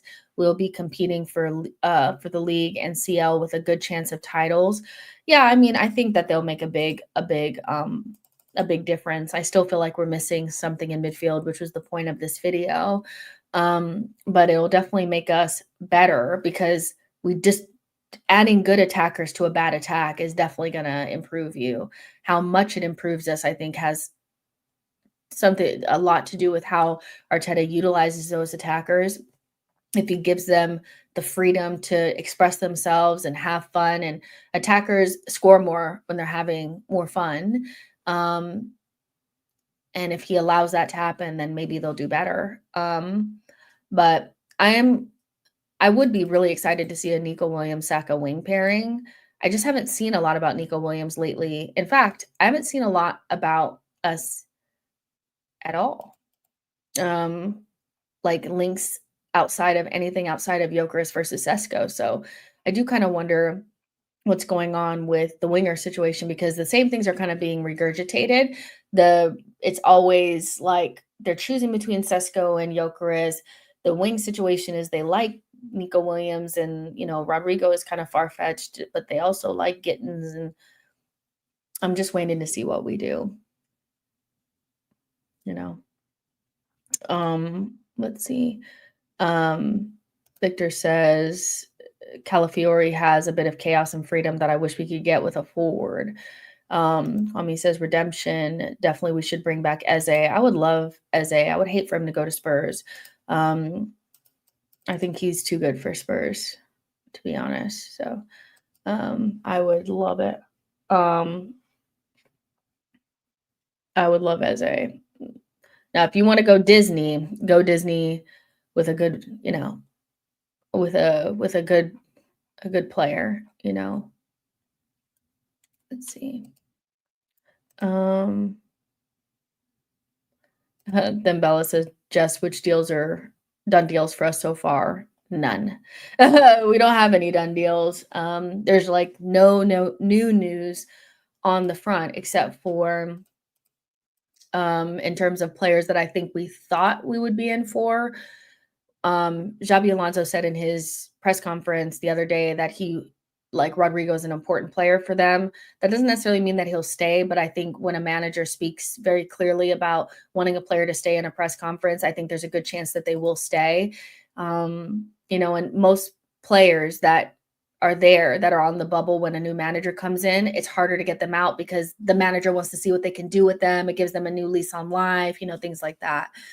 Um, and then there's the Juan Garcia, probably most likely going to end up at either Man City or Newcastle.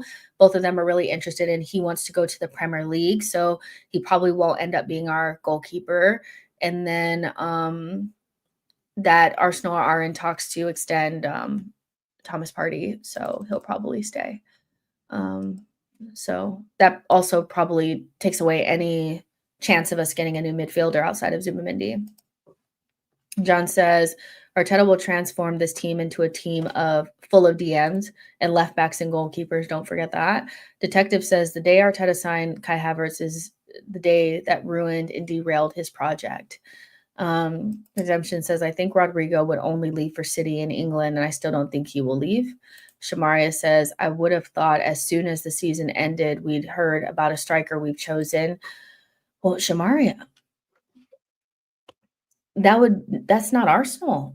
Arsenal doesn't go fast in the window. The only time that we have acted quickly, I feel like, in the market was the only season under Mikel where we had a good preseason. I don't know how they don't see that those two things are connected. If you get the players in early, then they can get adapted quicker, and then you can start with them in your team right away.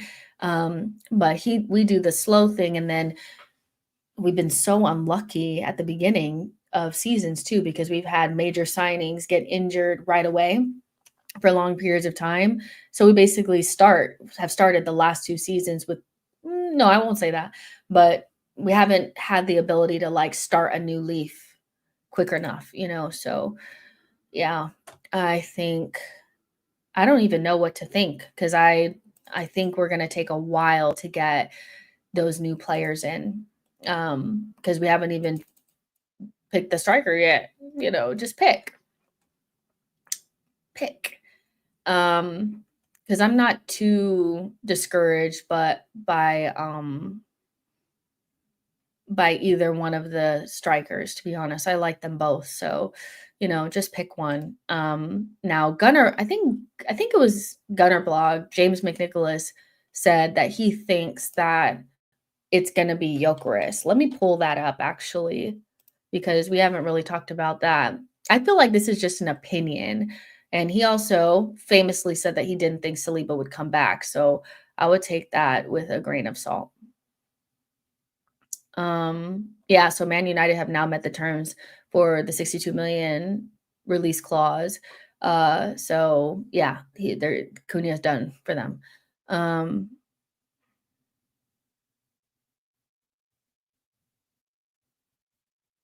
Oh my gosh. There's like one account that I follow that only really retweets messy shit. Like anything that has like a narrative attached to it or something or like some underlying messaging, she retweets. And I'm going to read this to you guys. I'm going to get back to what James McNicholas said, but I do think that this is kind of interesting. So, Manchester City assistant coaches Carlos Vicens and Inigo Dominguez are both leaving the club in addition to Juanma Lilo, with Pep Guardiola driving a push for new voices, ideas to ensure he remains challenged and can continue to innovate.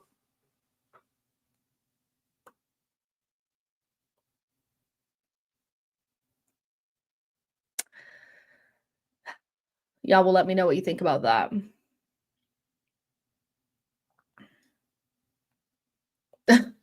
Some of this stuff I don't even wanna read out, but yeah. Um, I'm looking for the Gunner blog thing if I can find it again. I think it was cut a few hours that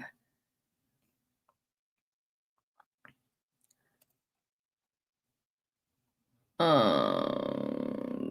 looking for it.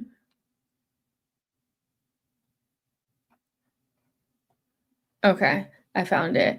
Gunner blog on the Arse blog podcast said that the person I was speaking to says that while he believes that Sesko will be the best number 9 in the world in a few years, he believes we will sign Gyökeres. They do not doubt Sesko's ceiling, but they are in a hurry. So take from that what you will, you know. But you know, I know you're pissed. Boy, I know you're pissed. I know you're pissed. I'm kind of in the I don't give a fuck, just choose so that we can move on from this because we've been talking about this ad nauseum and we pretty much have a free run at him. Like, there's no reason why we shouldn't be able to get this done tomorrow. No Club World Cup for him, nothing. There's nothing to stop him from coming to us instantly. He's cheap. Um, like, just get it done. Like, what's the problem? But Gyökeres does present I also saw some other shit too, now that I'm thinking about it, but, um, there was also, like, I think this is, like, the main like, if you have a really good con against Gyökeres, if this is your argument against Gyökeres, I do think you have a strong argument when people are saying that the last striker to come from that league and perform at the same rate outside of that league is Falcao, I think I saw them saying. Now, I haven't fact checked that, but that is probably the strongest con that you can have for Gyökeres. I don't think it's style of play. I don't think it's that he's stiff. I don't think, it's any of those things. Is that the rate at which strikers leave that league and don't perform at the same rate is a worry. So I hear that. But when you wait a million years to buy a striker and now your back is against the wall and the only options that are available to you are Ekatike, like not even Isak, Ekatike, Gyökeres, Sesko, and then other like random type of options, obscure options, you kind of just have to choose one. So you need to take almost like an educated guess on who do you think is going to work for you. And I do think Berta's probably pushing behind the scenes that we need to win now, so you can't bring in a kid. And maybe he's looking at it and seeing that maybe Sesko is not 1 year away, maybe he's 2. And Gyökeres, even at his maybe at his lowest, will still be a better option for us in the short term, which we are in a short term, we're not long term. This is why, Juan Garcia and Sesko and these types of players, like we're not going to be in the hunt for these types of players because we need to win now. So yeah, I wanted to bring that up because I do think that's a very strong argument against Gyökeres, and one that I also share is that there's a little part of me in the back of my mind that does worry that he may not, he may he he may not translate to the prem. So yeah.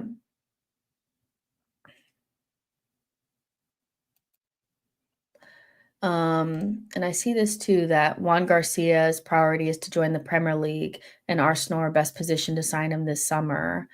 Um, it's from like a Spanish outlet. So I don't know if that's necessarily true anymore. I don't know. It's just a goalkeeper. I really don't care. But Victor says, "Yeah, I do worry that Jokeris won't gel," which I do think that that is like such a strong argument that nobody can really look at and say you're just chatting shit, you know? I just think that you were backed into a corner and your two best options are is a kid that's playing in the Bundesliga that is definitely not the finished article, and a bagsman that plays in a league that has traditionally not translated that well to the Premier League. So it's just a guess, it's just an educated guess on what's going to work for us, but make no mistake about it, we need to get a striker in.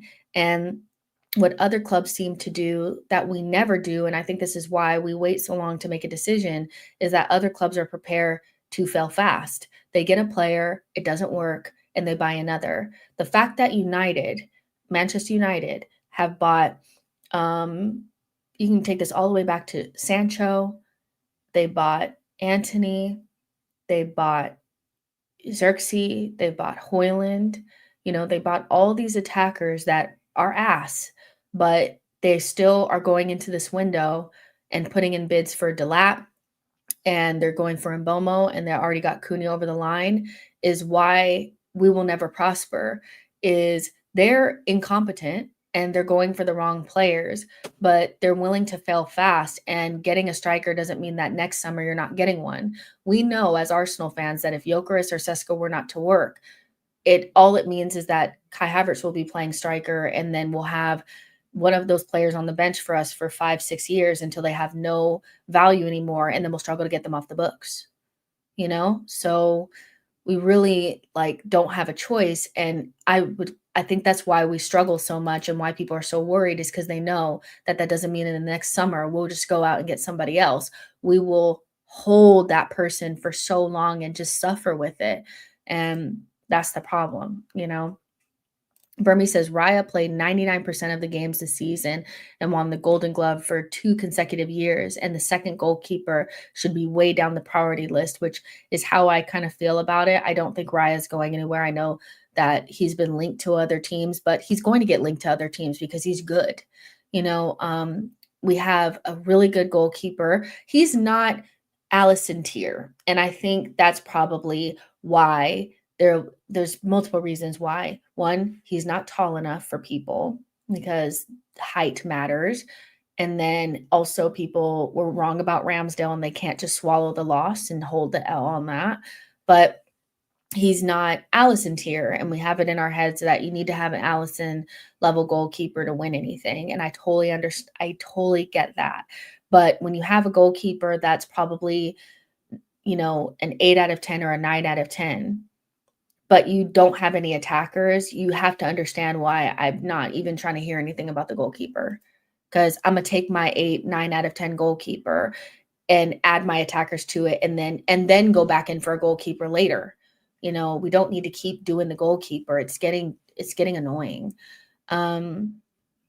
Redemption says, why should we suffer if they don't work? Go again, buy someone else. When have we ever done that? When have we ever bought somebody and it didn't work out and they didn't stay for way too long? We rarely fail fast and get rid of them instantly right after we know it doesn't work, or replace them while they're still there. It's often like we wait a little bit too long, and then then we get rid. We don't do that. And if Berta changes that'd be great. But historically, that's how we've been. And I think that's where the anxiety comes from Arsenal fans, is in the past, you have to get it perfect, or it's going to haunt you because that player's not going anywhere. Boy says we've seen this with Martinelli and Havertz. We've definitely seen that with Havertz. That was a fail fast. We should have never bought him. But after that first season, we should have instantly bought players that play in that position, even if you're going to keep him for another season and move him on this season. But we're not doing that. So, yeah. Definitely Orny bombs everywhere and not for us. I see that comment in the comment section. I totally understand. It's very frustrating, but hopefully They just go and get Gyökeres? Like, what are we still deciding on? I don't get. Why are we still sitting around in the conference table thinking? Just act. They just take so long. And I know that the window hasn't opened, but that's not stopping anybody else from moving. So, and we're probably one of the us and United are probably the two teams that need to act the quickest. Maybe even Man City as well, because we've all had quote unquote poor seasons. I think Man City, by their standards, had a poor season. Man United have had a horrendous season, and Arsenal have also had a poor season. So, if anybody should be acting, it should be the three of us. But there's only one of us that's not acting. Jess, who is your chosen left wing? If we can't get Rodrigo, it's Nico Williams. I think he's the one. I feel like there's nothing because there's also like if you get like a Liao, who I'm not a big fan of him anyway, he is super inconsistent. He's older. I mean, when I say older, I'm not saying he's too old, but for somebody that's super inconsistent and hasn't showed a consistent level where he's at, I fear, and he has everything working for him, by the way. He's in kind of like a lower pressure situation. He's playing with players like Reinders and Teo Hernandez, so he's not in a broken left-hand side. And he wasn't even starting for AC Milan towards the end of this season. So he's somebody that I feel like is kind of inconsistent, not really ending his season on a high, is not necessarily super young. So if it doesn't work out, you can move him on easily, and he's going to cost an arm and a leg. And he's also somebody that his price tag and stuff will put a lot of pressure on him. He's somebody that I haven't seen deal well with pressure. So if he comes to Arsenal and he's under the English media pressure with a £100 million price tag or £85 million pound price tag, I'm concerned. But with Nico Williams, it's kind of like fresh and clear. He's not at a big club right now, so there's not going to be anybody preying on his downfall when he comes to us. His price tag is not going to be exorbitant, so big that it causes the eyes to be like he has to bang right away kind of thing where if he has one bad game, they're going to be doing, it's going to be like mayhem on the timeline. And he's younger. So if it doesn't work out and he never gains his consistency, he's easier to move on.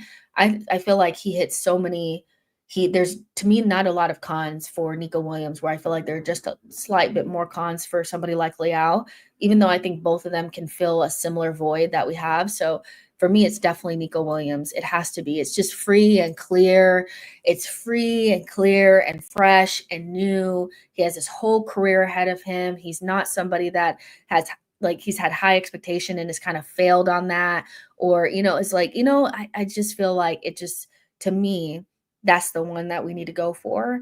But I know a lot of people like Leao. So, Theo says if Leao moves, it'll be for cheap. His stocks are in the gutter right now. Who says the stocks will be? Who says that they'll sell for cheap? The price tag I saw was 85 million for him. That's their golden goose, the person that they've probably been hoping somebody from the Premier League would be stupid enough to give them 85 million for. So I don't see why, because they're not under any pressure to sell him. But if they were, they know that there'll be Premier League teams dumb enough to pay that price. I don't think he's going to go for anything less than like 85 million. Like he's going to be expensive. He's in his prime too. They're not taking no cut price for somebody that they don't have to sell. Why? Anton Dunn says, are there any other options on the left we could get? I don't think so. I think it's pretty much Nico Williams, Jamie Gittins, Leao, and that's pretty much it. Josh says, I like Leao, but he's so frustrating to watch. I don't want somebody who the main takeaway is he's frustrating. Victor says, would you accept a window of two versatile forwards, Rodrigo, Barcola, and Bomo Leao, if it meant we didn't get a proper 9, Gyökeres Osman like PSG, Liverpool, Old Man City play? No, I wouldn't. I think PSG are an outlier. I think almost every other big team has a number 9, and I don't think we should think that we're special. We've done false ninery for 4 or 5 seasons now. I think it's okay for us to get a number 9 and see what that looks like. I'd be really disappointed if we went with 2 versatile attackers. Even if they are good, I just think we need a number 9. So I don't think I'd accept that.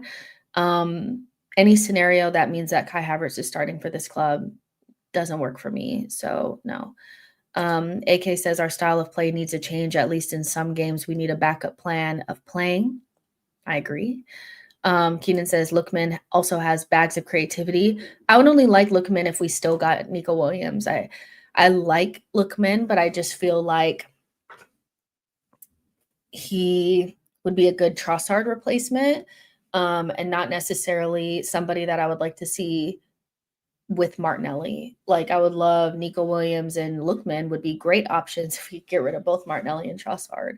But something about Lookman feels a little bit more like he would be a better option and not somebody that's like a starter for us. But maybe that's because I haven't watched him in a while. Syed says some players are not meant for the Prem. Maybe I don't know who you're referencing. You could be referencing Lookman because he wasn't totally sparkly when he was in the Prem before. Hard to choose between Sesko or Gyökeres next season. Keenan says, I agree. Lookman could be that Trossard and Bomo player that can play in a lot of areas. He feels like more like a Trossard replacement than our starting left wing. You know, he has a lot of goals in him. I think whoever comes off of the bench, like, I think the wing pairing needs to support the striker, and a striker is like a traditional or like a bagsman type.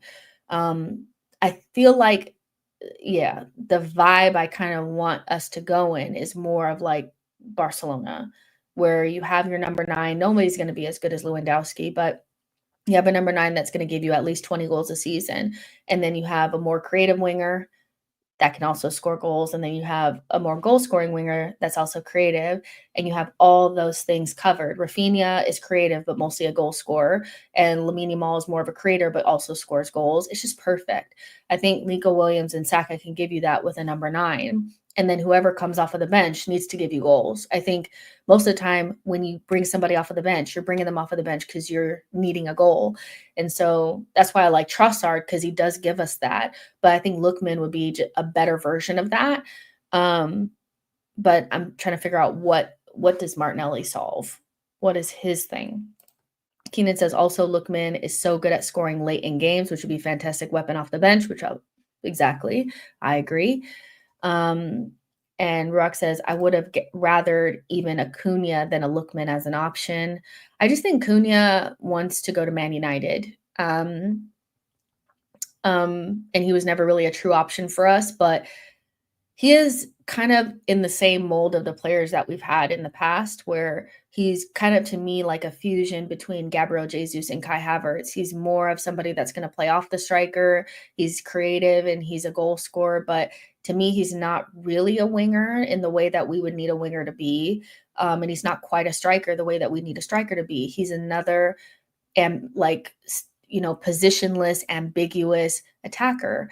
And I don't think we need any more of those. I think we need a winger and a striker, and just to get it a little bit more clear, because we have too many of those ambiguous guys. Pixel says that 50 million Zubimendi I'm getting in Bomo or Eze at least. Let's see. John, you guys are talking to each other. Who will leave? So John asks, who do you think will leave in the summer? And Kwame says Zinchenko, Vieira, Martinelli, Havertz, Jesus, and Kivior. I don't think they'll go. All of them, but Zinchenko, Vieira for sure. I actually have like a thing in my notes because people keep, like, they ask and I always forget people. But I think I had written down Zinchenko, Jorginho is gone, Tierney is gone, Fabio Vieira, Sambi, Nuno, and Reese. I think for sure those players are going. Zinchenko will go for a fee, and Fabio Vieira will go for a fee. Those two are pretty much the only ones we have that I could see getting 20 million or more. The other three are you already know. Nuno was like 7 million or something like that. Sambi's not going to get us anything. I could slap Vincent Kompany. I really could. And Reece Nelson will probably get us very little as well because Fulham may want to re-sign him, but he has injury issues. So I had him down for like 10 million, to be honest. So yeah, I think Zinchenko and Fabio are kind of like our only ways of getting like a decent chunk of cash. They're unless we sell somebody else big. Kivior is still on the bubble, and I just do not see a world where we bring in a left wing and Trossard and Martinelli both stay. So maybe that's the ace in the pocket. Pixel says, "What are we defending? Always signing defensive players." Well, I mean, we are really good defensively. I mean, we were the best defensive team this season by quite a long, long way. Like I think almost 10 goals. So we are defending the goal, that's for sure. But we don't necessarily need more defensive players. I kind of agree with that. Yo-Yo says Martinelli leaving would be exciting.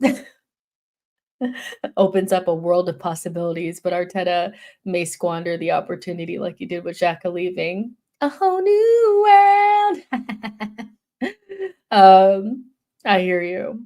Bella says, according to reports from the BBC, Arsenal are offering Trossard a new contract with a pay increase that would take his weekly wages into six figures. Check that out, Jess. I think I did see something about the increase in wages. I don't really understand the renewing Trossard thing, and that's coming from somebody who loves Trossard. I just don't see why we'd keep him, and not like because he could actually get us a fee. We could use like the 25 million that we could get for him to get something different, you know, adding up some more of the money, but it is what it is, you know. You'll get Nkunku on loan on the last day and you'll enjoy it. Just push me right off the edge of the cliff, just because that would send the ambiguous, positionless, non-goal scoring ass players that we keep getting please.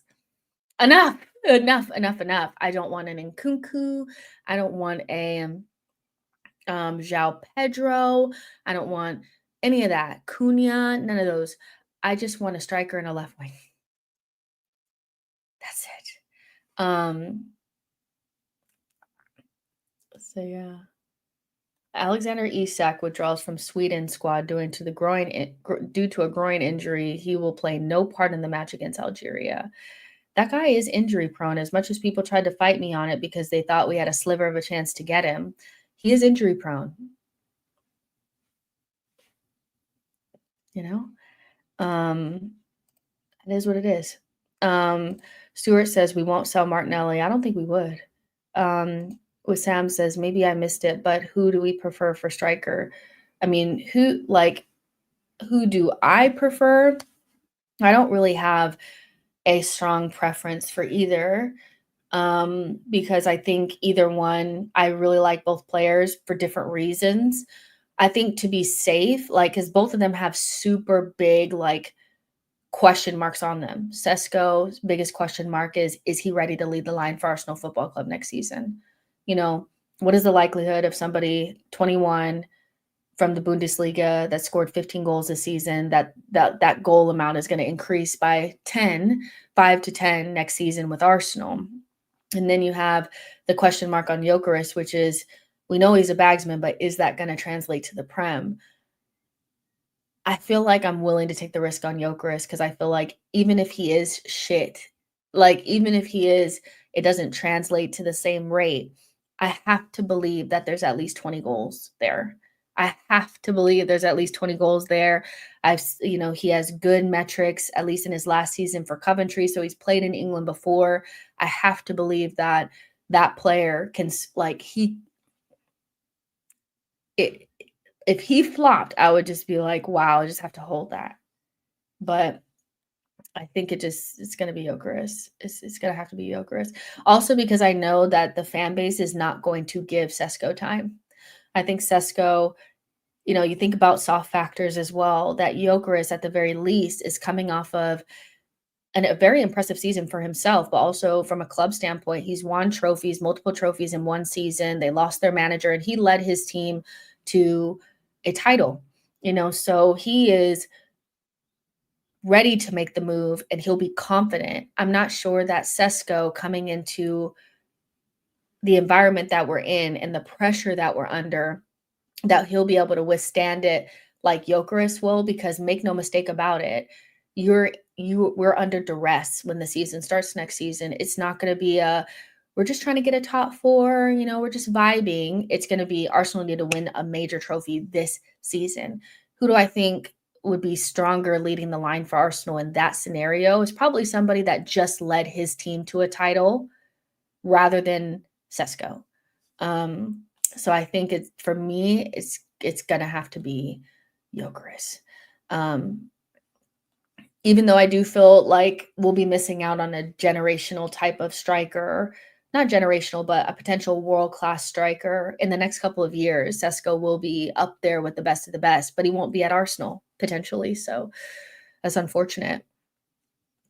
Balotelli says Arsenal clearly want a winger with links to Rodrigo and now Alvarez. Pairing Alvarez and Gyökeres out wide, constantly interchanging, could add real unpredictability to our attack.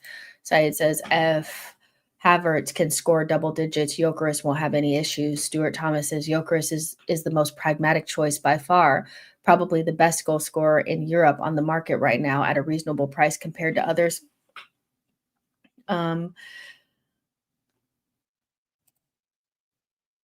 Jess, would you blame Berta if he doesn't make serious money from the players that we need to sell? I don't expect serious money from the players that we need to sell. So no, because serious money would be like, oh, we're making 50 million, selling for 40, 60 million, 50 million, like something like that. My expectation is not to get pennies. I feel like for somebody like Zinchenko, who has played for multiple big clubs, have won trophies before, who's not, spring chicken, that still has value. Because Zinchenko, despite Arteta pretending like Zinchenko had no value to him this season, he does have value to a lot of teams. I think he'd do well in the Bundesliga where it's not as like there's bigger spaces and, stuff like that. Players like Guerrero and Grimaldo do well in that league. And I think they're in a similar mold where they play like left back, but they're more like midfielders. Like he would be fine in a league like that. I think my expectation is to get 20 million or 25 million from that. I don't expect to get an Edu type fee, like 10 million. And I expect to get something for Fabio Vieira as well. So am I expecting serious cash? No. So I won't be mad if we don't get 50 million for Zinchenko because that's not my expectation. But I really don't want us getting less than what we expect.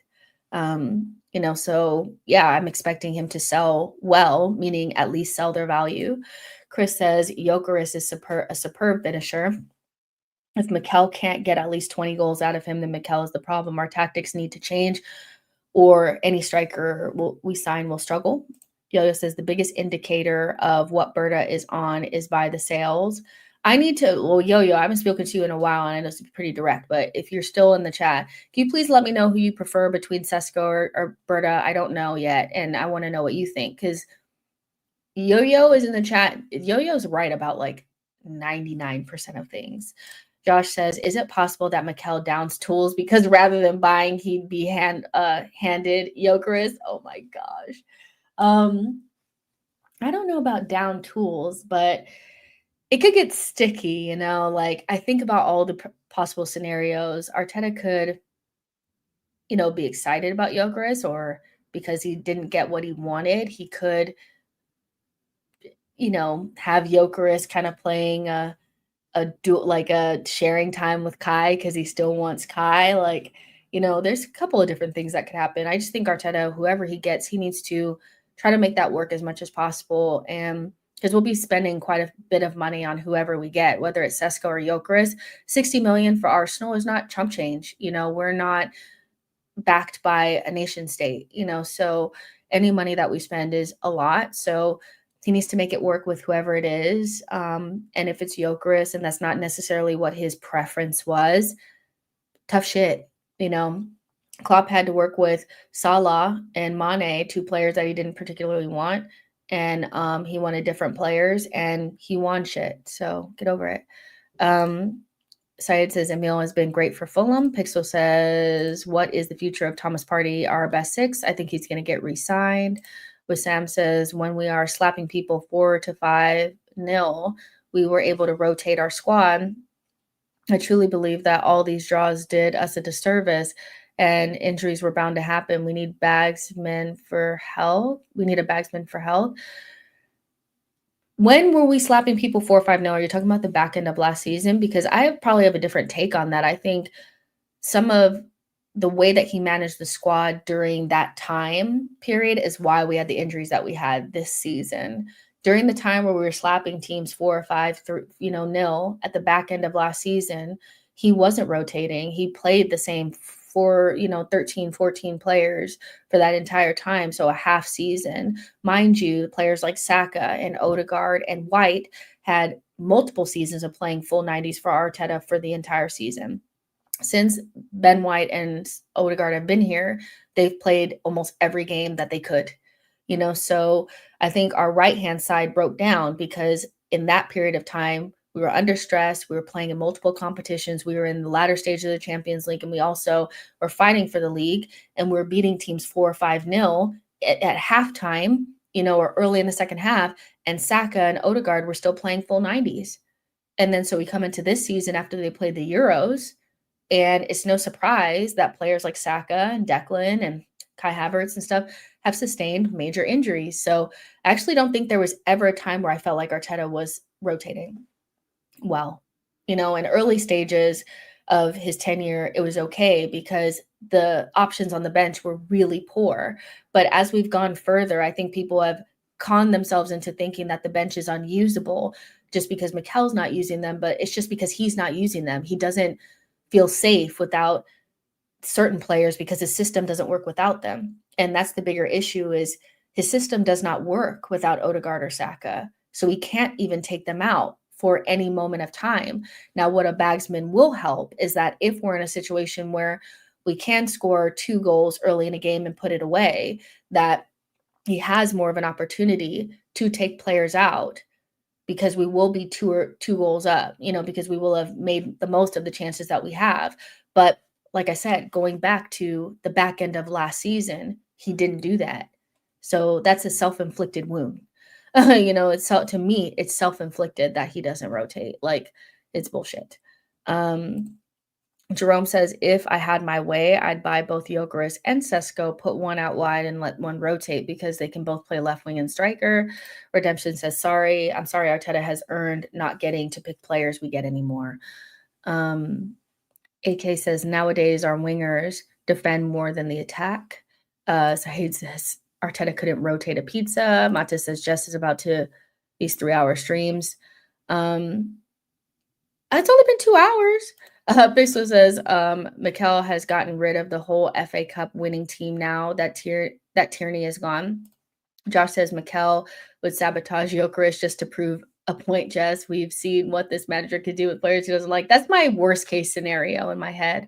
When I think of Arteta at his worst, I feel like, oh man, what if he sabotages Gyökeres because that's not who he wanted? But I have to believe that he really wants to win and he'll utilize Gyökeres. Like, come on, if that's who you get, you got to make it work, right? If you spend the whole first half of last season to the detriment of our season trying to force Havertz in, then you can take a half season at the very least to try to make Gyökeres work. Hand of Arsenal says Arsenal are willing to listen to offers for Zinchenko. The club had difficulty selling the Ukrainian captain due to his unique play style in the winter market. If a reasonable offer arrives, he will be sold, which we kind of already knew that. But just reiterating that he's probably going to get sold, which would be great because Arteta doesn't use him anyway. We kept him in January only for him to play just one dead rubber against PSV in the Champions League when we were up 7-1 on aggregate, or up 5-1 on aggregate or whatever it was. It was crazy. So yeah, crazy.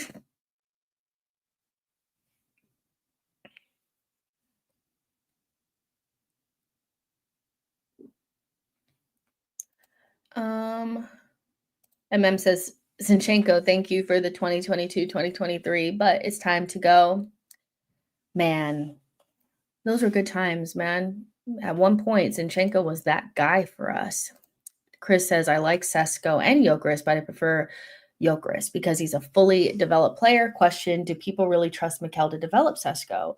Which is something I've talked to my friend about ad nauseum. You know, we've never seen Arteta develop a striker before. So, like, at all. I mean, you could say that, he's taken both Kai Havertz and Marino and made them into strikers or made them look like decent strikers. But getting somebody that's a young player coming to a new league under massive pressure, and while you're under massive pressure to perform, also be able to develop the striker at the same time. I've never seen Arteta have to juggle that much. And quite frankly, I don't know if I want to see it because we're just going to be under too much pressure. Pixel says our fan base has gotten used to mediocrity, thinking second place is an achievement. Marcus says they both are arrogant and have that bite about them. We need that sort of personality in the squad. Valeria says, do you think the owners brought Berta in to give Mikel the best chance to win through transfers because he has messed up on transfers as of late? And if he does not win next year, I think that Berta has the type of experience that maybe Edu doesn't. So I think I kind of said this earlier, but I definitely think they brought in Berta because he's been able to win the league and keep Atletico Madrid in the Champions League spots for the majority, because they did fall out of Champions League at one stage, but they won the Europa that league or that year. So like Berta has been able to create a team that can compete with Real Madrid and Barcelona and win leagues and win cups and, stay consistent in the Champions League. Everybody considers Atletico Madrid a top side, somebody that you expect to see in the Champions League every season and is formidable, in some way. They may not be the elite of the elites, but they're right up there, right? And I think they also like the consistency that they have with Simeone. They like those things, so I think that's why they brought in Berta to kind of replicate that at Arsenal. But I don't know, because we don't know what happened behind the scenes with Edu and Arteta and why Edu truly left. And, Edu up and left. I don't think he got sacked, because if he had gotten sacked, they would have sacked him at a time where it wouldn't have impacted us. And what happened is he left in November, and that was not pre the summer window. And it was also not like way before the January window. We were supposed to be preparing for January when he left. So I don't know. I don't think the Cronkies had this mastermind plan of moving Edu on so that Arteta can have this great chance of doing blank, blank, blank. I think if Edu hadn't left, he'd still be here, because I think they're pretty much okay with things staying the same. But when they hired Berta, I do think that they want him to replicate what happened at Atletico. Now, hopefully he can help Arteta win through transfers, but it won't be enough. And maybe Arteta has convinced them that all he needs is support with transfers to win something. But I still don't believe that if he just gets the transfers that he needs, that he will just win something. He needs to change as well. But there's several reasons why they think they chose Berta. But I think most of it is because they want him to replicate what happened at Atletico. That's it. Because I think Arsenal also feel like a lot of the Arsenal fans feel that as long as you're going up against teams that are backed by nation states, you shouldn't really expect to win because you won't be able to compete. So you have to build a squad over a long period of time, strike while the iron's hot, but then for the rest of the time, you're just kind of building for the next time and you're staying consistent in top four. which is essentially what the Atletico do every year, you know? Jerome says, "Don't care if we sack Arteta or not. I just want Arsenal to win." Um, Pixel says, "Deep down, we all want Arteta to be sacked. I will celebrate when he leaves, that criminal coach. Always talking Chelsea and City rejects. I think he'll go for Rashford." Josh says, "Sesko definitely looks more refined as a player. While Sesko, I think you mean Gyökeres. Gyökeres definitely looks more refined as a player, while Sesko looks like the goal-getting striker we need. Either way, club messed up not addressing the attack for 4 years." Um, yeah. Z says, "No UCL, and we're out here attracting the likes of Cunha. When you're big, Jess." Cunha. Okay. Yeah, Cunha is a top player, so how about that? John says, "Ozil never had a season like Odegaard's this season, in a way worse team." Pixel says, "I wanna hear the excuses for next season. We now have a sporting director." Wisdom says, "Probability of the captaincy moving to Rice or Big Gabby, 0. They've already confirmed that he's not losing the captaincy." And I'll be really honest with you guys, as bad of a season as Odegaard's had, I think the captaincy is kind of like the least thing of our worries. It's more for the fans. The fans need to see the right person with the captaincy, but Rice is no less really of a captain or a leader with Odegaard with the captain's armband or not. You're either a leader or you're not. I just think that the fans need to see somebody else with it. But if you're a leader, you'll lead whether you have the armband or not. So it's just not that deep. Mata says Ozil also never defended. I hate that we're having Ozil talks because I feel like the only reason you start to go back and revise history or go back to old days or whatever and rehash is when you've had a poor season. Because I couldn't care anything less about Ozil. That was so long ago.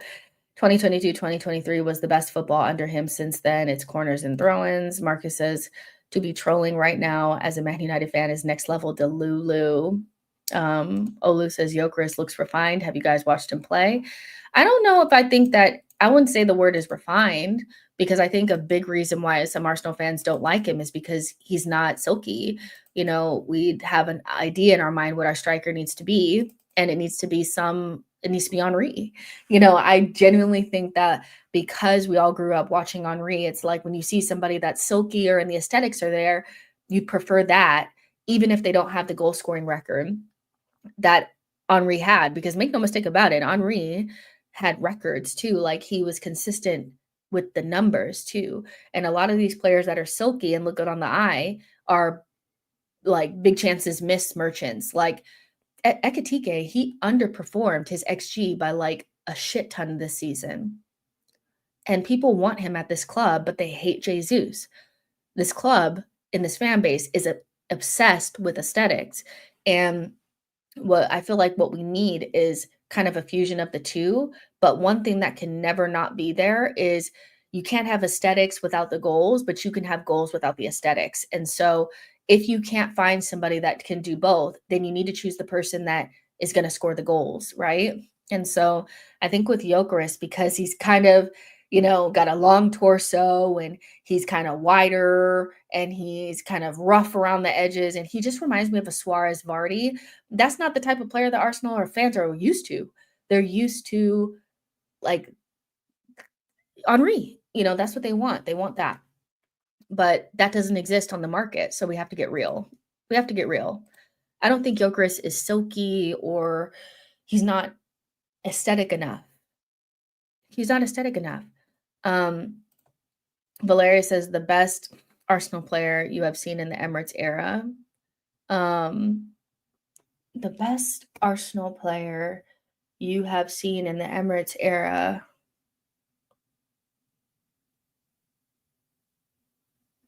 Cesc. Olu says Redigi is better all-around player than Sesko. Yes, I said it. This shiny toy syndrome is killing our fan base. Gyökeres is technically flawed.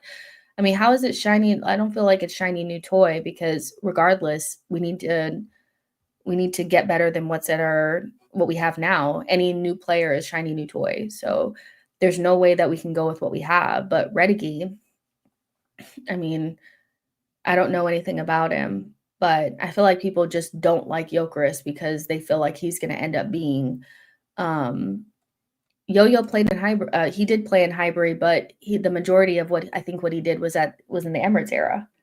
So I consider him an Emirates player rather than a Highbury player. What I remember of him is from the Emirates, so I still feel like it's Cesc. Anybody that I've seen play at the Emirates, to me, outside of maybe Henri, is an Emirates player. So I'm gonna say Cesc. Um, I think it was Cesc. Sorry. Uh, but John says Sanchez. A lot of people will say Sanchez. I don't know. I think Sanchez is up there, top 5. I don't know how Cesc doesn't make that list, to be honest, because most of what we remember him doing was at the Emirates. So if he can't be a part of this list because he played at Highbury, then it has to be Carzola. Because like Ozil's one good season was better than a lot of people's entire catalog at Arsenal. So for me, I feel like you have to think about it from that perspective as well. Like I think Ozil probably just about makes that list, but it has to be it has to be Carzola has to be on that list. Alexis Sanchez has to be on that list. Aubameyang has to be on that list. And then the next 2 y'all can fight. I think, but you guys can fight about the last 2, but Sanchez and Carzola and Aubameyang to me have to be on that list. So if you want to be technical about it, and because Cesc actually played at Highbury, then he's not on that list. But if you're not being technical, he has to be on that list. So then there's only one more spot left. Then it's Cesc, Carzola, Aubameyang, and Alexis. And there's only one more spot. It has to be no, it has to be Aubameyang. You cannot take that away from Aubameyang. I'm sorry, I wanted Aubameyang gone, but Aubameyang was in one of the worst eras at Arsenal and scored so many goals and helped us win a trophy. I'm so sorry, but I think Aubameyang has to be in there. Yo-Yo says, I agree with your sentiment about Cesc. He played in Highbury, but he was the face of the Emirates era for a long time. Exactly. I think he technically does count as an Emirates era player, despite playing at Highbury. But I mean, RVP, Aubameyang won the Golden Boot. You can, if you want to swap Aubameyang and RVP, have at it. But my recollection of RVP was he was an incredibly talented player that spent a lot of time on the medical table. And the only time that he got fit was the season before he left us and then left us for United. So I don't know if in good conscience I can put a RVP in there over somebody that was loyal for a long time, scored loads of goals in a terrible, terrible, terrible time.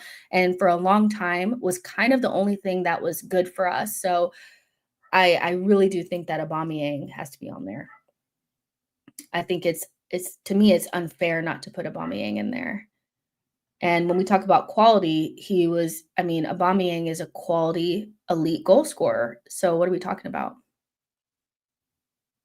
I think time has been kind to RVP because a lot of people did not live through it and also do not remember the injuries. RVP could not stay fit. So I'm not going to give him credit for being fit for one season. Even if those goals were great, that does not outweigh Aubameyang's goal catalog for us for a longer period of time. So there's just no way. I have to put Aubameyang in there. I think it's wrong not to put him in there. I think it's wrong not to put him in there. Syed says Cesc, Sanchez, RVP, Ramsey, and Carzola. How is Ramsey in there? Ramsey is just, I don't know. I feel like one of the things that makes me not like Ramsey is I feel like he gets a lot of plaudits where Jack didn't get as many, but I feel like Jack to me was better. I think Ramsey, he did fancy stuff and scored a couple of like important winners for us. And so he gets elevated into this category. And I just don't see him as that player. I could never make him top 5 in the Emirates era. I'm so sorry, but he cannot be in there for me. He can't be in there for me. Charlie says Ramsey was an average player. Ramsey was consistent. John says Giroud. Ramsey had clutch winners for us. Ramsey had clutch winners, but Aubameyang also had clutch winners, and y'all don't want him in the list. And he had 68 goals for us. Like, what are we talking about? Ramsey is just not that. To me, he's not that guy. He just wasn't that guy. Ramsey just a lot of fluff. Sorry. I would never put him in top 5 over somebody that scored a shit ton of goals for us. Saka is already top 5. We haven't added anybody really from our team now, to be honest. So I think that says a lot. Josh says Jack was a far better footballer. He was. You will never rewrite history for me on Jack Wilshere. Jack Wilshere was a better footballer than Ramsey, and Ramsey was also a sick note like Wilshere, but he had those 2 goals, and that elevated him to a status that he does not belong. He just does not belong at all. But I understand for younger fans that have only watched us win a couple of trophies, if somebody helped you win those, then they are elevated in your mind. But Ramsey, for me, is nowhere near a top 5 in Emirates era player. That guy for me, but definitely Cesc, Carzola,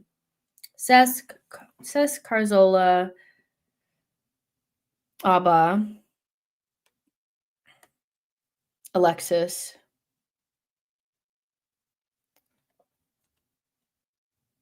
And one more.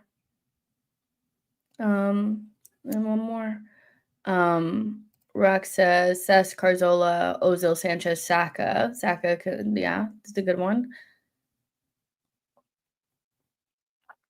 I am aware of the celebrity death correlation. I don't hate Ramsey. I just feel like people talk about him like he was something better than what he was, and he just wasn't that guy for me. He was always injured.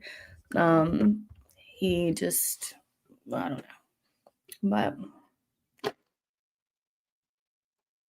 I don't know. I can't be in it. Let's see. Because I feel like I keep having only one more space available. Carzola, right? Cesc, Abba. Abba's in there for me. Sorry. Abba. Cesc, Abba, Sanchez. And then I have one more spot if I do 5. So, I want to put Saka in there, but I have to think hard about that because the Emirates era has been for a long while. So I'm trying to make sure I didn't miss out anybody. I don't think we did. RVP will never be on that list for me. I'm so sorry. So you guys can fight me in the comments. I really don't care. I would never put RVP in that. Yeah, I guess I'll put Saka in there.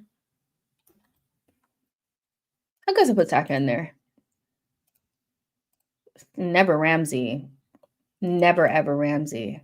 Hell no. Be so for real. Be so for real. No way. Theo, I thought about actually because he scored a shit ton of goals as well. But no. Maybe. Let me think about that. Theo Walcott is who people think Martinelli is. So Theo Walcott to me is who people think Martinelli is. Theo Walcott is a player that was pretty much like a road runner, but he scored a shit ton of goals for us. But he was never quite good enough to play number 9, and he was kind of he was missing something out wide too. That's who I kind of think Martinelli reminds me a little bit of Theo Walcott, but Theo Walcott was still like much better than him. So Um, yeah, Rock says, "Put Saka instead of Walcott in those terms, I think we get that Leicester title." Detective says, "Walcott was injury prone." I wouldn't put him in my list. I thought about him for a second, but I'm like, I don't know if I can put him in top 5 Emirates players. Like, you think top 5 Emirates players, Walcott cannot be in that list, you know? But I think when I think about players that remind me of each other, Martinelli reminds me of Theo Walcott, but I think Walcott was better. No, I think that's who people think Martinelli is. Charlie says Ozil has to be there before Saka. Come on, what are we doing? I had Ozil in there and I took him out and put Saka in. Um, I just feel like is time kind to Ozil? Because I feel like time is not kind to him when you really look at it, the fact that he had like maybe one exemplary season. He had some poor ones too, you know. So I don't know. I don't know. I think I have to put Saka, somebody from this generation has to get in there. Um, Marco says, guys, you don't remember the Theo bad first touch. Come on now. There's a reason why we never really took off over that right wing spot. Martinelli doesn't have a great touch either. Charlie says Ozil changed Arsenal midfield came from Madrid. But did he live up to the hype? Like, I feel like that's the thing too, is like, did did Ozil after the 40 million and we got the, you know, did the hype of getting him live up to the expectation? I think a lot of people will say that maybe it was a little bit of a letdown because over the span of the seasons that he was there, maybe there were some pretty low times mixed in with some good times too. But also you have to look at the team that they were in, and like if you had Ozil in this team and Sanchez in this team, then we would win things. And that's what's really missing from this team is like X factor, and the two of them had it. They were in a poor side. That being said, it's like you could say that for quite a few of our players that they were in not so great sides. Some performed outside, even though they were in poor sides. Some didn't. Aubameyang performed even in poor sides. Ozil had some times where he looked funny in the light, you know. So it's tough. Um, let's see. Mosquito says, "Hi, Jess. I think that Arsenal will not sign Yokers and will not sign Sesko. I have this feeling they're only talking while the other clubs are already making big moves. I hope we're wrong. Come on, you Gunners. If we don't get either one of them, we're in trouble." So, yeah. Um, let's see. CR7 was crying. Was Ozil was let go by Madrid. Yo-Yo says, "We had Ozil in his prime and he regularly went missing. Santi was clear." I think the thing is like you have to really look at it from remove the hype around signing him and who he was when we signed him. Who was he when we had him in our team? And I think there was a couple of excellent seasons in there, and then there were some down ones that kind of canceled those good ones out. And you have to say that Ozil's time at Arsenal, although had some high peaks, it had some low valleys that really kind of like made it a mixed time. That being said, there's context applied to it that Arsenal didn't support him and Alexis with the right players, but we've seen bad play or good players play in bad Arsenal teams and still perform, and he didn't have that at times. So Ozil is somebody that will probably be in a lot of people's top 5 lists, but also will not be in others, where some people are going to make it no matter what, you know? Um, to me, Cesc is probably one of the only clean, like super, like it's clean. Like there's outside of the fact that he played at Highbury when he's an Emirates man, I'm so sorry, but like he performed no matter what. You know, yeah, to me, it's Cesc is like the only person I can look at that I say no matter what, he makes that list.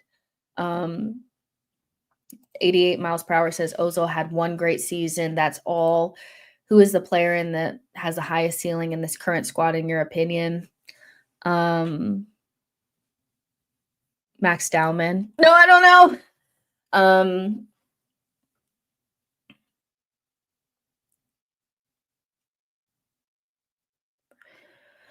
um,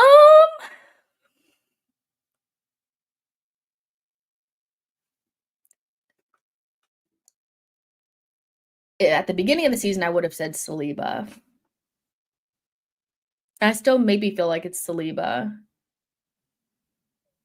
but Saliba has a little bit of, like, he looks a little funny in the light too, because he's 24 now, and some of the things that we saw from him before are things that I still see now. I don't think you can play for Real Madrid, and I think at some point he may play for them, and maybe all of this will go away, but there are times where I look at Saliba and I think, "You're definitely gonna need a strong partner," where I think Saka is somebody that will look good and will play well even without other people playing well. And I think somebody that plays well no matter what has a higher ceiling, no matter what scenario they're put in. Like Saka is like survived Southgate and is also surviving Mikel, and he still always plays really well. So I can't say the same about Saliba. So I want to say Saka tentatively, but I also think that there's a case potentially for like MLS and Ethan because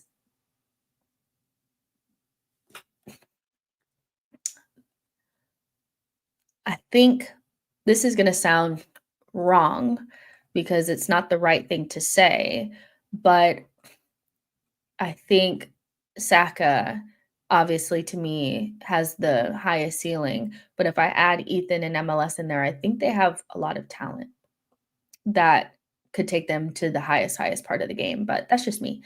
Syed says, "Saka looked better under Arteta than Southgate. Surviving Mikel should be our next documentary."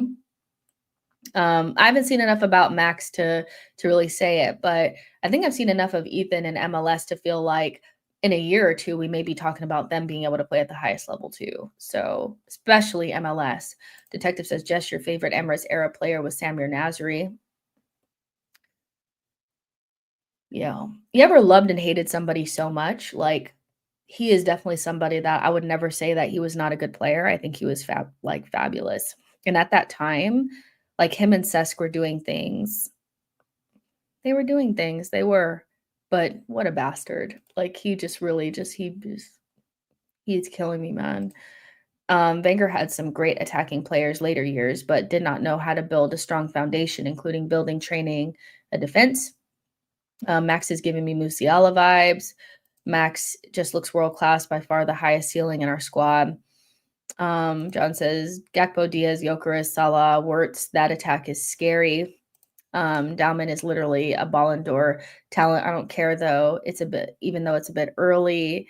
You guys are speaking wild right now. Let's calm down. Like we haven't even seen him play a real game. If you see him play in a Premier League game and he performs well, then we'll start talking about it. But he's playing against kids, like Lamine Yamal is playing his probably 2 years older than him and is playing grown men's football, yeah?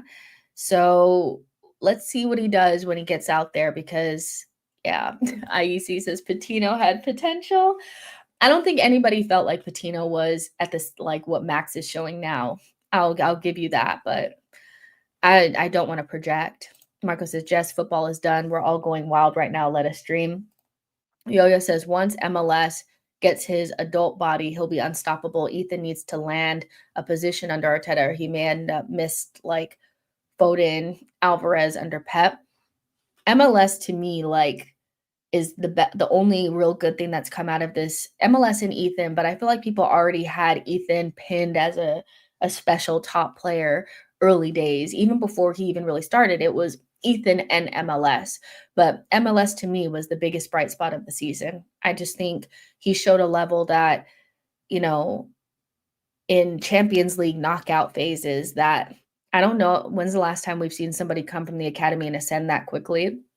Because if he wasn't good enough, Arteta would have found alternative measures. He had Tierney and Zinchenko on the bench, and MLS started over all of them and Calafiori in big matches. It's just something about MLS.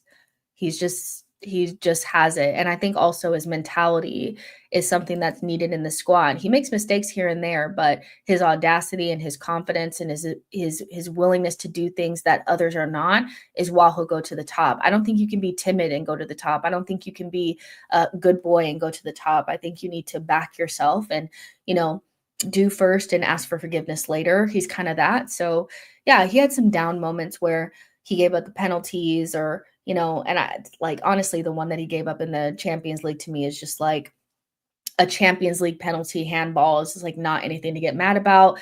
The Everton one was unfortunate, you know, but for the most part, MLS was the only bright spot to me of the season. He just was. Maine says last person that ascended that quickly was Wilshire. Don't get me started. Don't get me started. I don't think you guys understand. Like, Wilshire was my hill to die on. Like, he was for a long time, once Cesc left, Wilshire was the only thing I cared about. I was like, as long as Wilshire, as long as Wilshire, as long as Wilshire. And he just like the injuries just killed me. But if I watch like a Jack Wilshire comp, I get teary-eyed. I don't think you like injuries stole such like a special player for us, you know? And that's why I also have no patience for injury prone players today, is because players like Wilshire that were more talented than some of these people that we have in the team now just never came good. You know, they never came good because the bill of health was not clean, you know? So injury prone players will always be injury prone, you know? And that's coming from somebody that was pained because of Wilshire, pained, pained. Um, he's just so he's just yeah, I just love him so much. Like you go back and watch a comp. Go back and watch a comp. It was stolen from us. Like I still stand on that today. Um Yo-Yo says a fit Wilshire, Diaby, Rosicky moonwalks into this team. Speak on it. Speak on it. We talk about some of our players today and how talented they are, and they are, but there were players in those teams that, especially in the attacking areas, that just walk into this team. Wilshire is definitely one of them because, again, like MLS, he had the audacity and the confidence. And I think one of Wilshire's biggest maybe things that I loved about him is probably the thing that broke him down was the fact that he was a flair player and he had all the aesthetics, but he also wanted to have the Britishness too. Like he wanted to get stuck in. And I love that about him, but I think that caused a lot of the injuries too, because he wanted to be hard and he didn't need to be because he was a flair guy. Like he really was. But people talk about, you know, Foden and shit. I've seen better. Wilshire was that guy, you know. So he was just he's that guy. Marco says Arteta caused Wilshire and Diaby injuries. Um Boy says Josh, the type of guy to laugh at Division Two players, but then he wants the Division Two players. Then when they're developed and barely Prem level, Tony, I think you guys are talking to each other. 88 miles per hour says Eduardo would have been Salah levels if not for the injury. Yeah, if you've been an Arsenal fan for a long time, the injuries have broken you. And every time a player gets an injury, you probably get sick to the stomach like more than anyone else because we've had some massive ones in our time. Eduardo was single-handedly like took us out of the title race. We should have won the title that year, but his injury just collapsed everything. And that's one thing about Arsenal is that an injury will collapse our season, and we're kind of like we succumb to one injury very, very kind of like easily. So yeah, we need to get over that as a club. My friend is sending me stupid shit. Oh my gosh. Okay. A couple more minutes. Charlie says, as an Arsenal fan, we are known for injury prone players and the most red cards in the league since the inception. Syed says, Wenger was clueless with injuries. Barely Prem level. Detective says, Jess, which one hurt the most Arsenal sold and how they left to our rivals between RVP Nasri and Ashley Cole? Well, excuse me.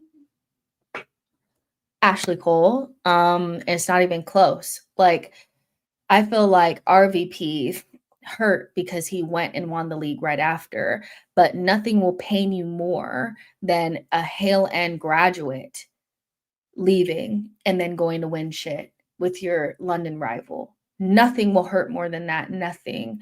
Because Ashley Cole was the best left back in the world for about 10 years, and he wasn't at Arsenal for a lot of those. So it was Ashley. Like it was Ashley, because by the time it happened with what Ashley like lets you know that the world was a dark place. If you were a kid, that was your first like real like lesson in life that the world was a dark place and like you need to be really careful about who you give your heart to and because you'll get heartbroken. Cole broke me, but RVP pissed me the fuck off. Like RVP pissed me off so badly because he was injured for the whole like he was injured for almost his entire fucking time. The entire fucking time he was injured and then had one good season where he stayed fit and then booked it. That was more anger where Ashley was more pain and heartbreak. So for me, it's Ashley and it's not even close. Nasri, go, fuck off. Like, whatever. Um, yeah, no.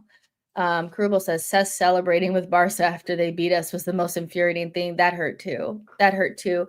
I think with Cesc, I think because he didn't instantly go to a rival in the Premier League, it to me, it softened it because when he was at Barca, I was like, okay, you know.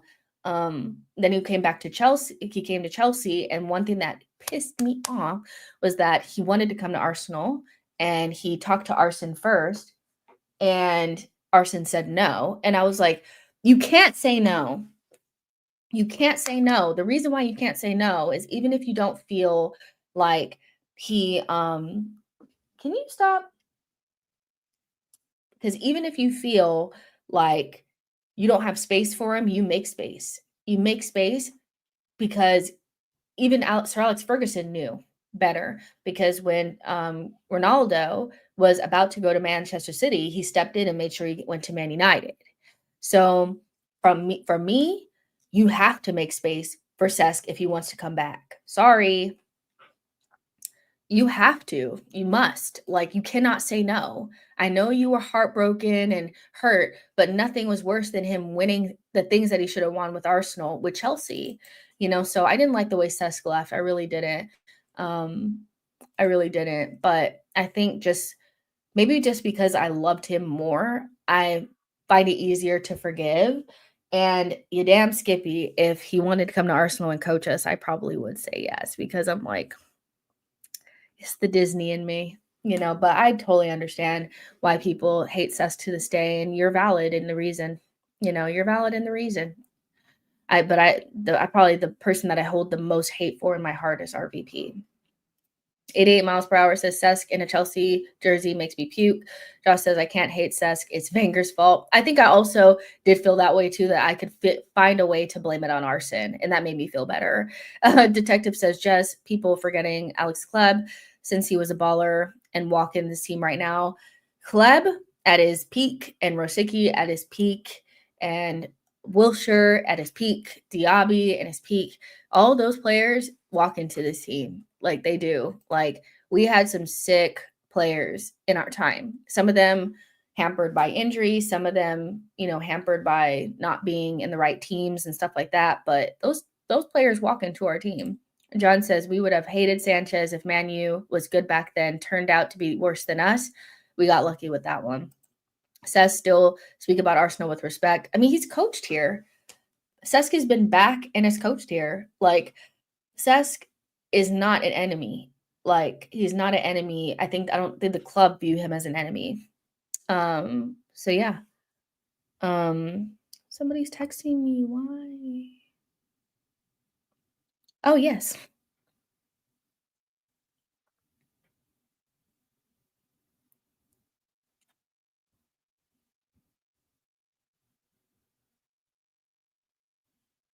Hold on.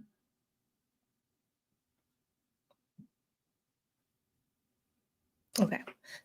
Foxy says, Clichy, Torre, Adebayor all jumped ship quickly to City. Was the fan base mad at that time? No, because City were still building. We didn't know what it was going to become. Now we're smarter. We know that was the Chelsea was a little bit different because Chelsea, even though I think their ascension was quick, but it wasn't from such a low place. Man City was a little bit different because they were kind of like so far off the radar.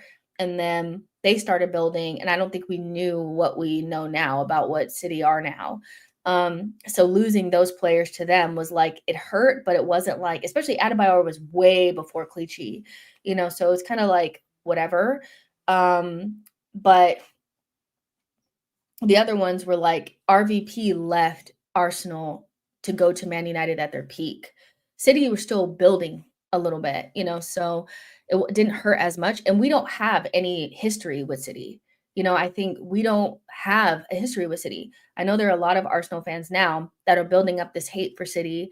And a lot of Arsenal fans will probably grow up with City as a major rival, but it's not like losing your players to Man United. It's just not. It's not like losing players to Chelsea.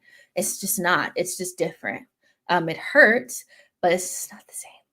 It's just not the same. Charlie says Nasri went to City as well. Then Bella says Adebayor was sent to train with the youth team. Was he supposed to stay? I actually think Arsene made a mistake with Adebayor. I stand on it till this day that because I know that we were shifting, like as football was shifting at that time, and we were shifting away from 4-4-2 into a single striker system. And Arsene had decided that he was going to put all his eggs in the RVP basket and he was going to kick Adebayor to the curb. He shouldn't have kicked Adebayor to the curb. He should have kept him because if you know, you know. Adebayor was actually a very good player. He wasn't some bum. He wasn't, Yaya Sanogo. He was a class player. And yes, his attitude wasn't the best, but he was being shit on. And so when he left, he stuck it to us, So yeah, I think if he was treated the way that, Arsene kind of treated him towards the end, he got sour about it, but he was Arsene put his eggs in a basket for a player that was, yes, talented, but was always a sick note. And that ended up stabbing him in the back anyway. Like, hello. This is crazy. Hal says, by the way, Adebayor didn't want to go anyway. He didn't. Adebayor didn't want to leave, but he got pushed out because Arsene decided that he was going to put his eggs into the RVP basket. And then he turned around and stabbed him in the back. And all for naught. Adebayor, for me, probably has almost a justifiable reason to be bitter. I don't like the way he did it. I don't love it because it stings. But if you know, Adebayor was quality. Like he was quality. I would take him in this team today, right now. But alas. Syed says Adebayor was hated at every club he played for, also by his family. I don't know his family. I thought he was a good striker. Arsenal, the Arsenal perspective says, do you remember his 30-goal season? Jess Adebayor was a baller for us. He was. He was. Don't the hate will make you say different, but he was good. Maine says Fabregas, Rosicky, Kalev, Flamini, probably one of the most underrated midfields in the Prem history. I wonder if we truly understood how good that midfield was. Koff needed RVP to stay fit. I don't think so. I don't think we didn't win anything. So often teams that don't win anything don't get remembered, which is my biggest fear for this team, is that I fear we won't really remember them if they don't win anything. But that midfield was fun to watch. There was a period of time between 2008 and about 2011 where Arsenal and Arsene really was mimicking a lot of the principles that Pep had at Barcelona. And I felt like nobody played better football than us but Barcelona at that time. And we know how epic that team was. And we played the best football in the Prem by a long, long, long, long way. and a lot of it had to do with those players. But you know, if you don't win anything, you often forget, so that's unfortunate, but it's just the truth.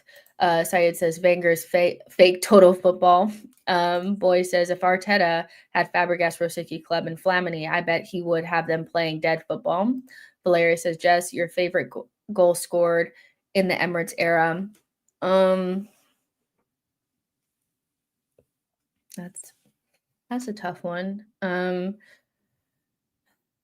there's a lot, and a lot of them were great, but I still feel like, and this is obviously biased because now you guys know how much I love Jack Wilshere, but it's going to be the Norwich goal. Like that to me, that goal was so like a good representation of who we were at the time. And make no mistake about it, we never played dead football under Arsene, no matter who we had. But it's the Wilshere Norwich goal. If you know me, you know me, and I just love that goal so much. But there's a lot. Just Noah mentioned Podolski, and for good reason, because if you know Podolski, then like, I love Podolski, and he didn't quite reach cult status for me, but he was more of like an urban legend, like at Arsenal, where do you remember Podolski? He had that really good, like, long range shot. Podolski, he loved Arsenal. He always worked hard, and I always have a soft spot for him, but he was very hit or miss. And then I don't think Arsene loved him that much because he didn't play him as much as I thought he would, but he had a mean ball strike on him. Like, he really did. But in the Emirates era, Podolski is nowhere near one of the best players. I'll be really honest. Saka's goal against United was great. Podolski, crazy limited player, more limited than Abba. Syed says, when your childhood Nasri means your childhood was shit. Then Bella says Welbeck against Leicester to pull us back into the title challenge. I mean, there's many. It depends on what you're looking for. If you're just being nostalgic, if you're thinking about the aesthetics, there's plenty of goals you can pick from, and then there's goals that kind of meant something, which ultimately they didn't because we never won a Prem. But Reece Nelson's goal will probably be a lot of people's favorites. Like you said, the Welbeck goal will probably be a lot of people's favorites. There's quite a few in there. Giroud bicycle kick. Aubameyang has some really good ones too. So there's a lot of them. Rice free kicks. So yeah. Nasri versus Porto. There's quite a few. The worst attacking player in the Emirates era under Wenger was Gervinho. Yeah, he was starting to lose it back then, yeah. Gervinho wasn't the guy. No one's spoken about Arshavin. I think Arshavin is more in the he's not as high as Rosicky and Kleb, but he's in that family of players that had something. I think Arshavin's 4 goals is special against Liverpool. Arshavin's goal against Barcelona also. Arshavin was a really good player, but also is kind of lower in the shuffle, I think, than some of the other players. Reading versus Arsenal, Shamak goals. Do not speak to me about Yaya Sanogo or Marion Shamak. Those 2 players gave me so much headaches back in the day, as well as Philippe Senderos and Johan de Giroud. I remember the first couple times I saw de Giroud and Senderos play, and there was one game where Senderos, I don't know if he just got excited. Bless him. I think he was really excited to be at Arsenal, and he really wanted to be a part of the football. Like, he wanted to be a part of the football. You could tell, like, you're watching all your teammates, and they're all these technically brilliant players, and you want to get in on it. But when I forget who it was against, but he went up there and tried to do a bicycle kick and whiffed because he didn't get off the ground. What the fuck? Like, he was just insane. And like, not in a good way. But yeah, we had some bad players, but we had some great players, So what players, okay, before we get out of here, because I know this is going long, but there's still like a lot of you guys watching, so I'm like, who cares? But what players are on the market today that you think Arsenal would buy? What players do you think, like, what is Arsenal's transfer window in 2025 with the players that are available now? What are you doing? You're so cute. What are you doing? Come here. You're so cute. You're being annoying. Um, Say hello. It's me. Hello. Say it's me. I'm tired. Okay. Yeah. Um, I feel like there's a lot of kind of like arsonish type of players. Like if he had his window or his version of a window, I think it'd look really different than what Arteta's looking at. Like Arson played cams in every position. He played cams on in DM. He played cams in both midfield positions in front of the DM, and then he also played cams on the wings. Because we rarely under Arson in the Emirates era saw true wingers. We didn't have very many. So, yeah. Because you have to think like Arson would go to Barcelona and see if they had anything that we could steal off of them. That's one thing he would definitely do. We'd also have quite a few French players in our team, so I wouldn't be surprised if we went for, instead of looking at Gyökeres or Sesko, he'd probably look at Ekitike because he's French. He'd definitely look at Shirky, for sure. Kina says, Jesta lost her mind. I haven't lost my mind. I haven't lost my mind. says Wenger would go to Barcelona and get Furman in a heartbeat. He'd definitely be sniffing around that academy, seeing if there was anything available. Wenger had a lot of cams, but he never shopped the obvious cams. He wouldn't get Eze. I don't think he would get Eze. I think he'd go for like a Shirky. I think he would. I think he'd also like somebody like El Canus because he's just random and cheap. Leave me alone, boy. Valeria says Wirtz. Dembele, he would not get Wirtz. Wirtz is too expensive. Remember, Arson is cheap. Arson is cheap. Arson is cheap. So you have to remember he's cheap. So he's not going to go get Wirtz. He's probably going to go get Shirky. Because Shirky is going to cost you like 20 something, right? He definitely get Ekitike. He probably would have gotten Doué for sure. But there's a lot of French good players. I think he might even look at somebody like Akliouche. Akliouche is a player that I have heavy stocks in. And I'm like, Arson would have loved him. Shirky is so arson coded. Exactly. He really is arson coded. Main says, was Arson cheap or did circumstance make him cheap? I think he's spoken out pretty loudly about football and the money and how players are going for too much. So I still think he would have shopped the bargains,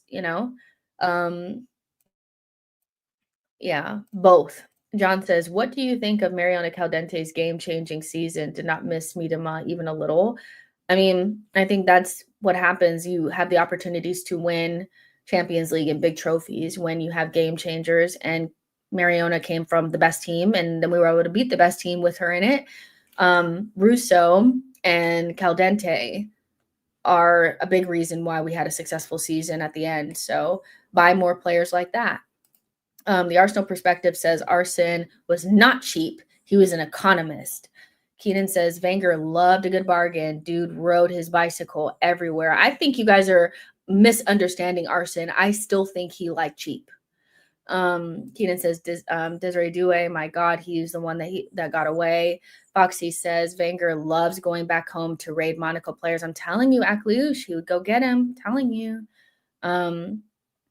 I think he also would have used some more of the players from the academy.